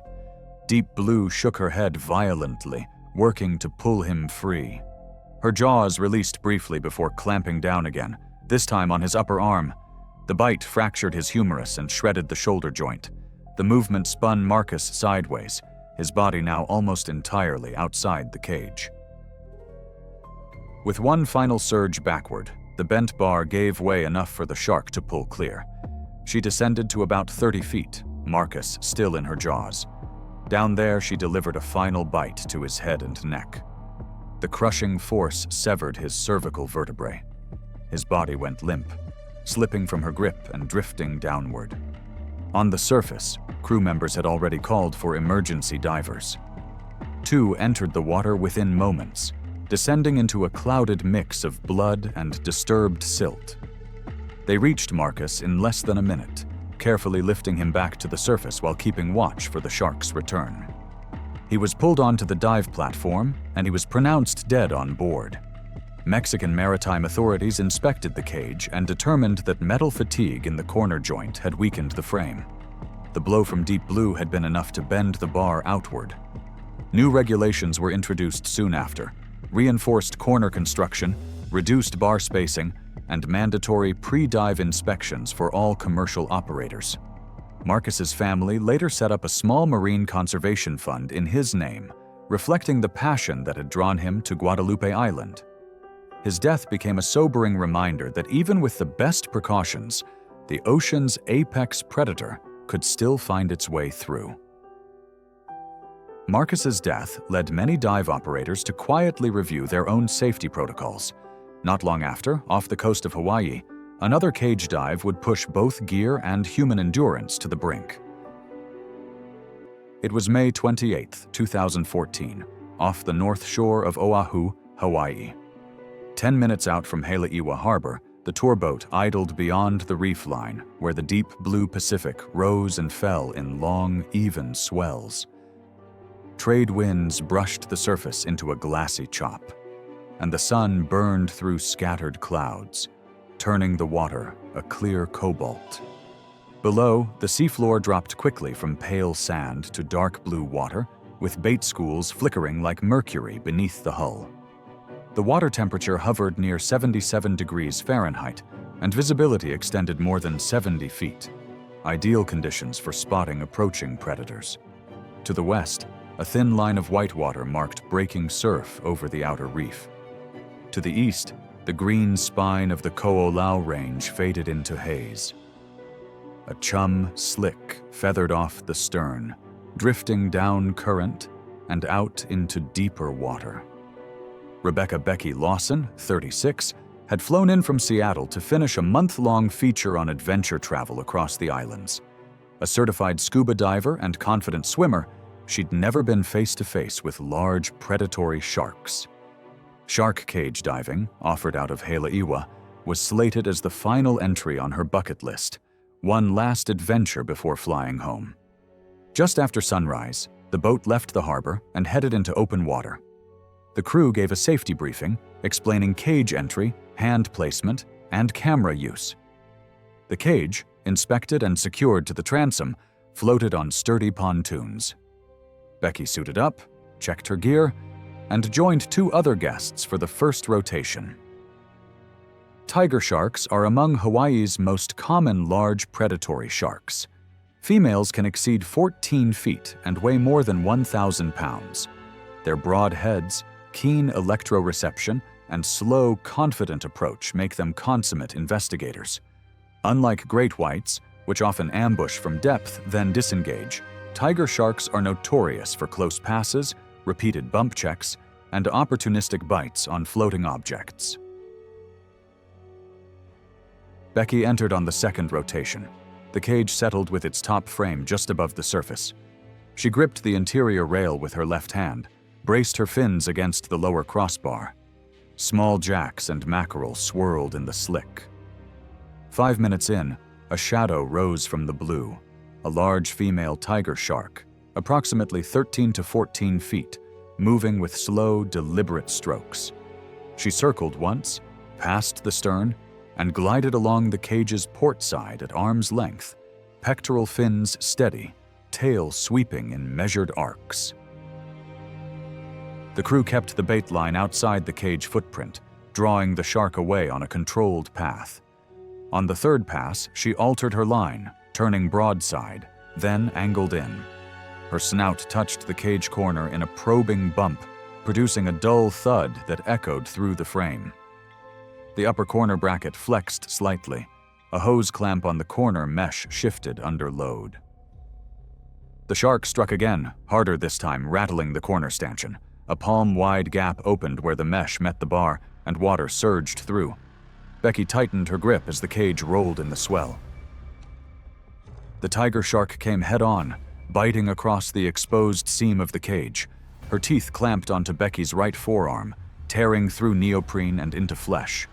Skin and muscle split under the pressure of the serrations. Blood streamed into the water in thin red threads. The shark pulled, testing. Becky's arm lodged against the inner crossbar, preventing a clean draw. The jaw released and rebit slightly higher on the forearm, deeper. A short shake followed, a lateral whip, tearing lacerations into parallel tracks.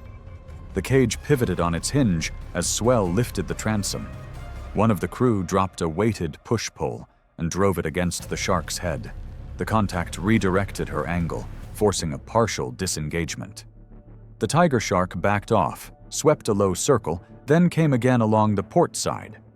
This time she angled upward at the mid-frame. Her head rode over the lower bar, and her mouth closed around the cage rail itself, testing metal with a brief crush. The frame held. She let go, veered, and passed down current. Blood traced a faint ribbon off the stern. Becky's forearm bled steadily, the wetsuit sleeve peeled back to reveal deep punctures and torn tissue.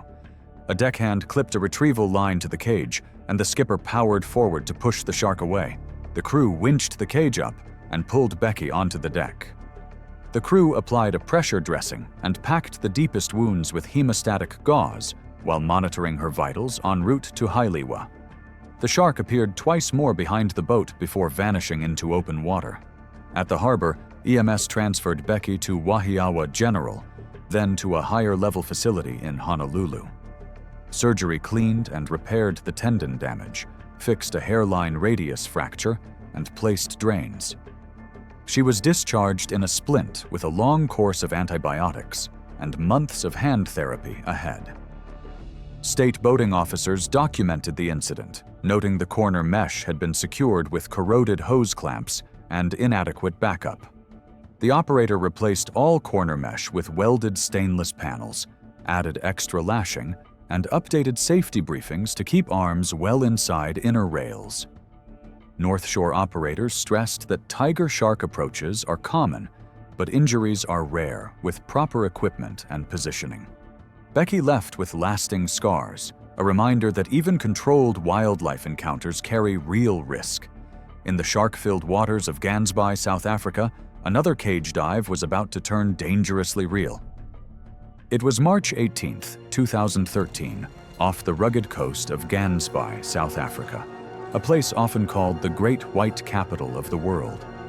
The waters here were a shimmering turquoise on the surface, but beneath lay a different world, colder, darker, and ruled by one of the ocean's most efficient predators. The charter boat. Southern wind floated just beyond the kelp line, anchored in calm swells. The horizon stretched endlessly, but closer in, the sea was restless, stirred by currents that carried the scent of fish and seal colonies from nearby Dyer Island. The air smelled faintly of chum, a mix of fish oils and tuna heads, drifting from the bait box tied off the stern to draw in the day's main attraction. 35-year-old Olivia Hayes had flown in from Melbourne for her first solo holiday in years. A marketing consultant by trade, she'd spent months buried under deadlines and late nights before finally taking her friend's advice to book something wild, something unforgettable. Shark cage diving hadn't been part of the original plan.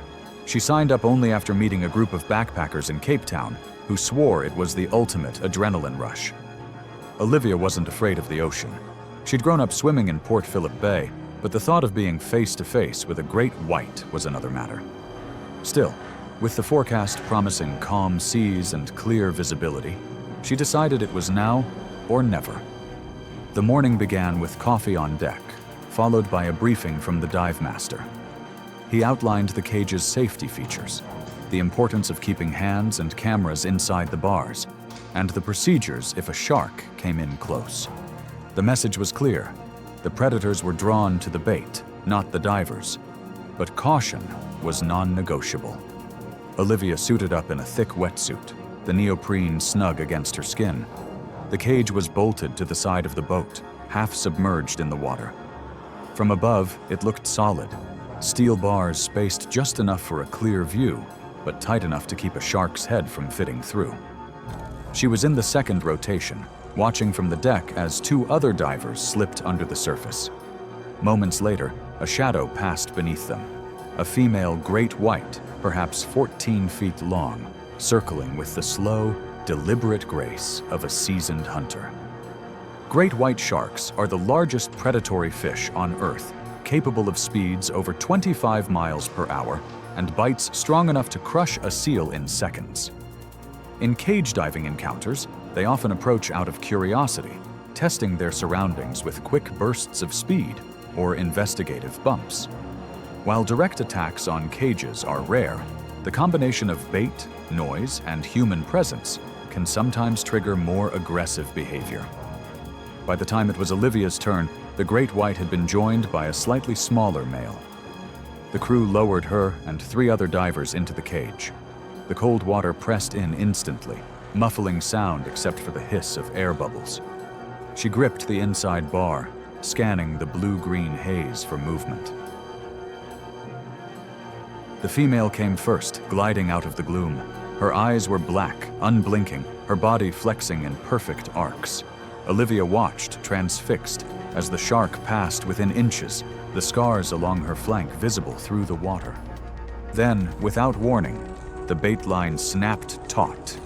The shark lunged, jaws opening wide, and in the chaos, one of the upper corner joints of the cage gave way with a metallic groan.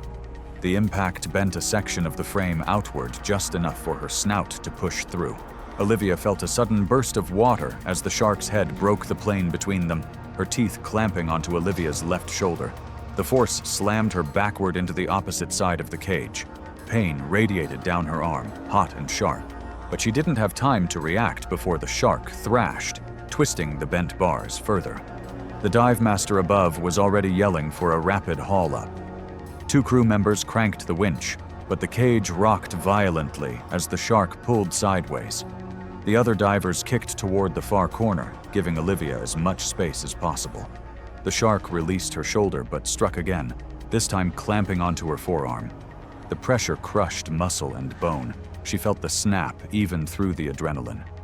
Blood clouded the water, drawing the smaller male into a rapid pass just outside the cage. One crewman swung the bait pole hard against the shark's snout, forcing her to recoil just long enough for the winch to lift the cage halfway out of the water. The shark slid back into the depths, the bent corner of the cage hanging like a broken rib. On deck, the crew pulled Olivia out first.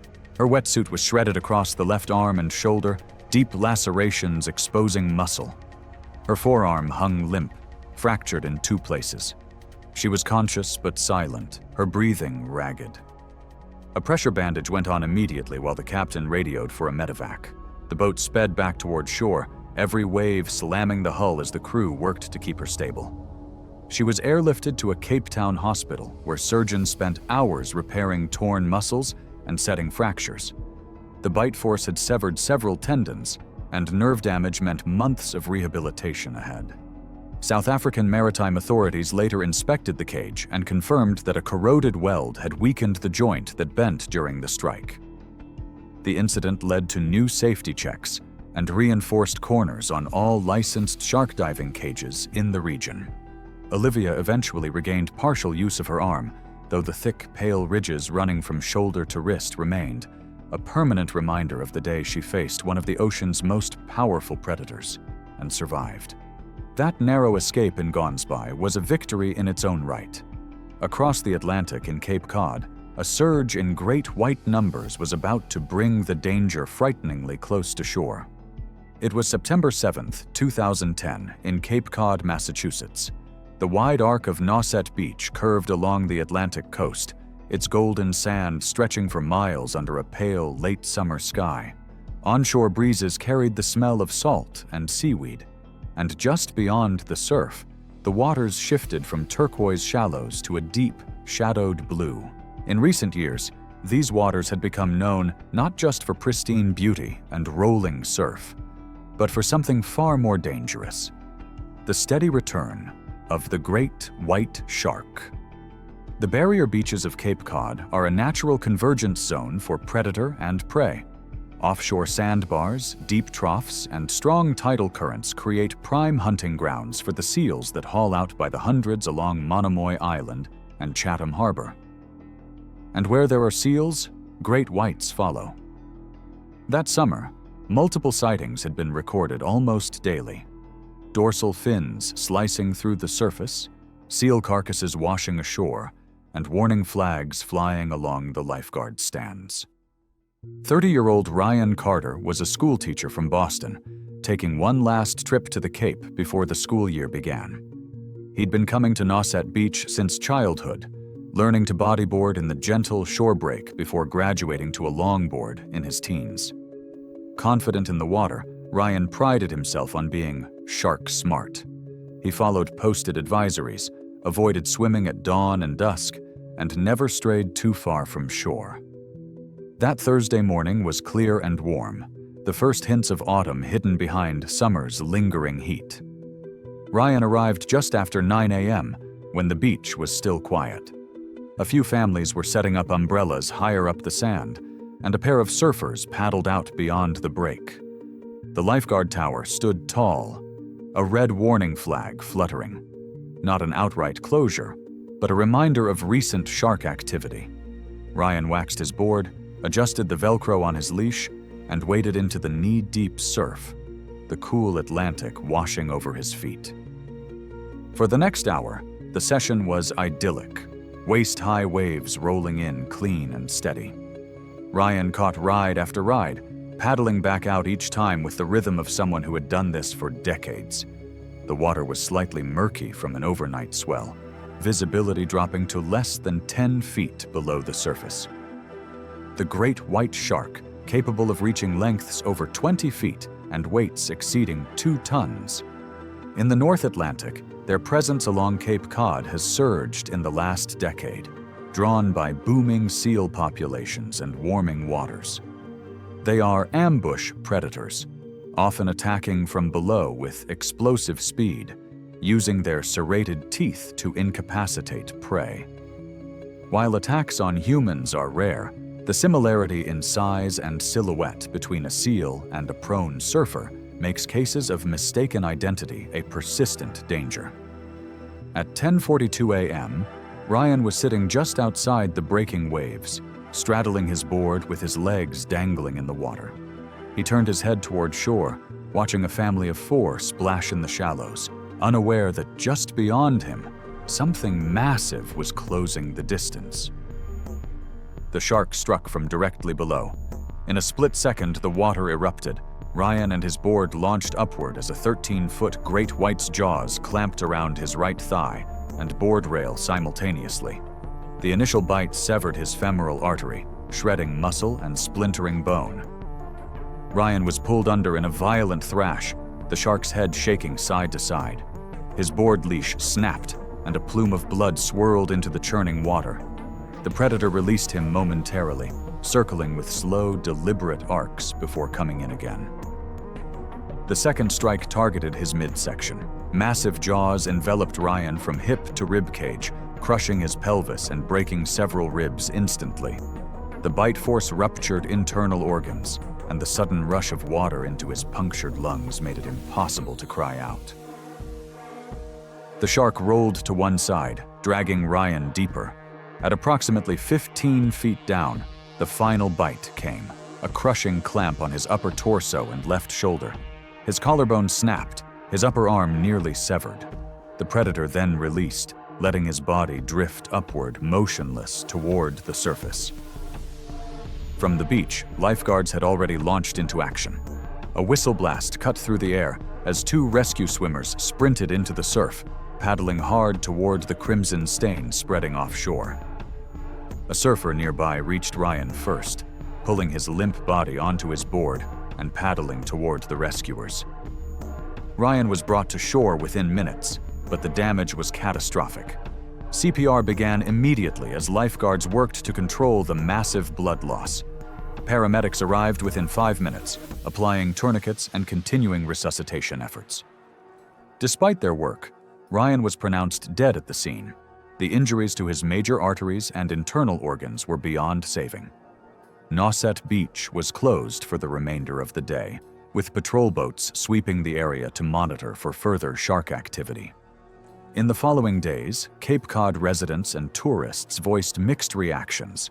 Some called for expanded shark mitigation efforts, including sonar detection buoys and seasonal closures. Others argued that the ocean was the shark's domain and that human presence carried an inherent risk. Ryan's family released a short statement, urging the public to remain cautious and respectful of the marine environment. Cape Cod's encounter proved how close danger can come to shore. Off South Africa's Aliwal Shoal, a diver would learn that even far from land, the ocean can close in fast and leave scars that last. It was August 5, 2016, 20 miles south of Durban, The open coastline of KwaZulu-Natal gave way to rugged headlands and the warm surge of the Indian Ocean. Beneath the surface lay Aliwal Shoal, a submerged reef system famed among divers for its coral gardens, dense schools of fish, and the constant presence of apex predators.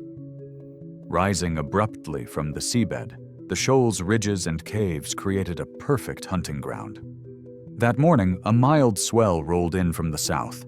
Suspended silt reduced underwater visibility to just 25 feet, while the current carried baitfish in glittering shoals across the reef, prime conditions for sharks to ambush prey. Michael O'Brien, a 39-year-old mining engineer from Perth, had been diving for over 2 decades. A skilled freediver and spearfisher, he'd competed internationally, earning a reputation for precision and calm under pressure. While much of his experience came from spearfishing alone, this trip to South Africa was for something different.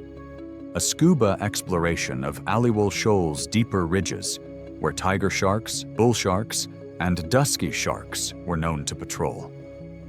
The day began before sunrise at Umkomaas Harbor. The dive boat's twin outboards pushed through the chop towards the marine protected area, the sun just breaking over the eastern horizon. On board, the crew went over the dive plan: 2 descents along the southern drop-off, a mid-water drift, and a return over the reef top. Visibility was marginal, but the baitfish activity meant there was a good chance of seeing larger marine life. By 7:30 a.m., Michael was geared up and rolled back into the water. Dusky sharks are among the largest members of the Requiem shark family, capable of reaching over 12 feet in length and weighing more than 750 pounds. Often mistaken for bull sharks at a distance, duskies are wide-ranging, opportunistic predators, feeding on fish, rays, and occasionally smaller sharks. While not typically aggressive toward divers, they are curious, and in murky water, their investigative bites can be catastrophic. Michael descended to 60 feet, the reef rising like a jagged spine beneath him. Soft corals waved in the current. A school of kingfish flashed past, followed by the distant shadow of something larger. The first 20 minutes passed uneventfully. The occasional reef shark cruised the edge of visibility, never closing the gap. Then, from his left, a dark shape materialized out of the haze. The profile was unmistakable, deep-bodied, with a rounded snout and powerful tail strokes. A large dusky shark, perhaps 10 feet long, was closing in at a steady pace. At first, Michael assumed it would pass, as most sharks did, but instead, it arced around behind him. The attack happened without warning. In a sudden burst of speed, the shark struck from below and to the side, jaws clamping onto Michael's left calf. The force spun him sideways, bubbles exploding from his regulator. Rows of serrated teeth punched through neoprene and deep into muscle, leaving parallel arcs of punctures. The shark released, circling tightly. Michael tried to kick upward, but the movement stirred the water, flashing his silver fin, possibly triggering the second strike. This time the shark came in from the front, jaws half open. It seized the lower half of his right fin along with a strip of his wetsuit, narrowly missing a second major bite to his leg. The impact jolted him backward, and instinctively Michael kicked free, losing the damaged fin. Blood drifted upward in red threads. The boat crew, seeing the disturbance from above, accelerated toward his position. A safety diver dropped in, intercepting Michael halfway up. The dusky made one more slow pass before fading into the murk. Michael was pulled over the gunwale and laid out on the deck. His left leg bled heavily, muscle fibers visible through the torn skin. A pressure dressing slowed the flow while the skipper pushed the throttles toward Umkomaas. At the dock, paramedics stabilized him and arranged for an airlift to Durban's Inkosi Albert Luthuli Central Hospital. Imaging showed deep lacerations to the calf and partial tearing of the gastrocnemius muscle. Surgeons spent over 2 hours irrigating the wounds, removing embedded tooth fragments, and repairing damaged tissue. Marine authorities investigated and found no provocation or feeding activity in the area. The strike was likely a case of mistaken identity in low visibility. Operators were reminded to keep divers grouped closely, avoid reflective gear in murky water, and ensure safety divers maintained close range during descents. Michael left the hospital on crutches, facing months of rehabilitation. His survival was credited to the crew's rapid extraction and immediate bleeding control. The scars on his leg would remain, a permanent reminder that even in controlled dives with experienced teams, the ocean's predators could still close the distance in seconds. These 5 incidents highlight the ocean's unpredictability and the strength of its apex predators. Though rare, each case offers lessons in shark behavior and the need for strict safety protocols. It was July 21, 2024, in the lower Florida Keys. The morning light had just settled over the reef flats. The tide was slow, the air still, and the charter boats around the channel ran their engines at idle, unaware that a partially stunned tarpon was already drawing predators in from deeper water. The family, Ronan Atenal, his wife Maren, both 33, and their 9-year-old daughter Selby, had arrived on a rented skiff just after sunrise. Ronan, an architectural drafter from Atlanta, had planned the trip months earlier. Maren, a speech-language therapist, balanced his cautious habits with a calm confidence around the water. She had grown up swimming in lakes and believed their daughter should be comfortable in the ocean. This vacation was meant to be a simple break, a chance to snorkel, see parrotfish, and record underwater footage for a school project Selby was excited about. They chose a shallow reef close to the main channel, a spot recommended by the rental clerk for its clear water and low boat traffic. Ronan scanned the water briefly but saw nothing unusual.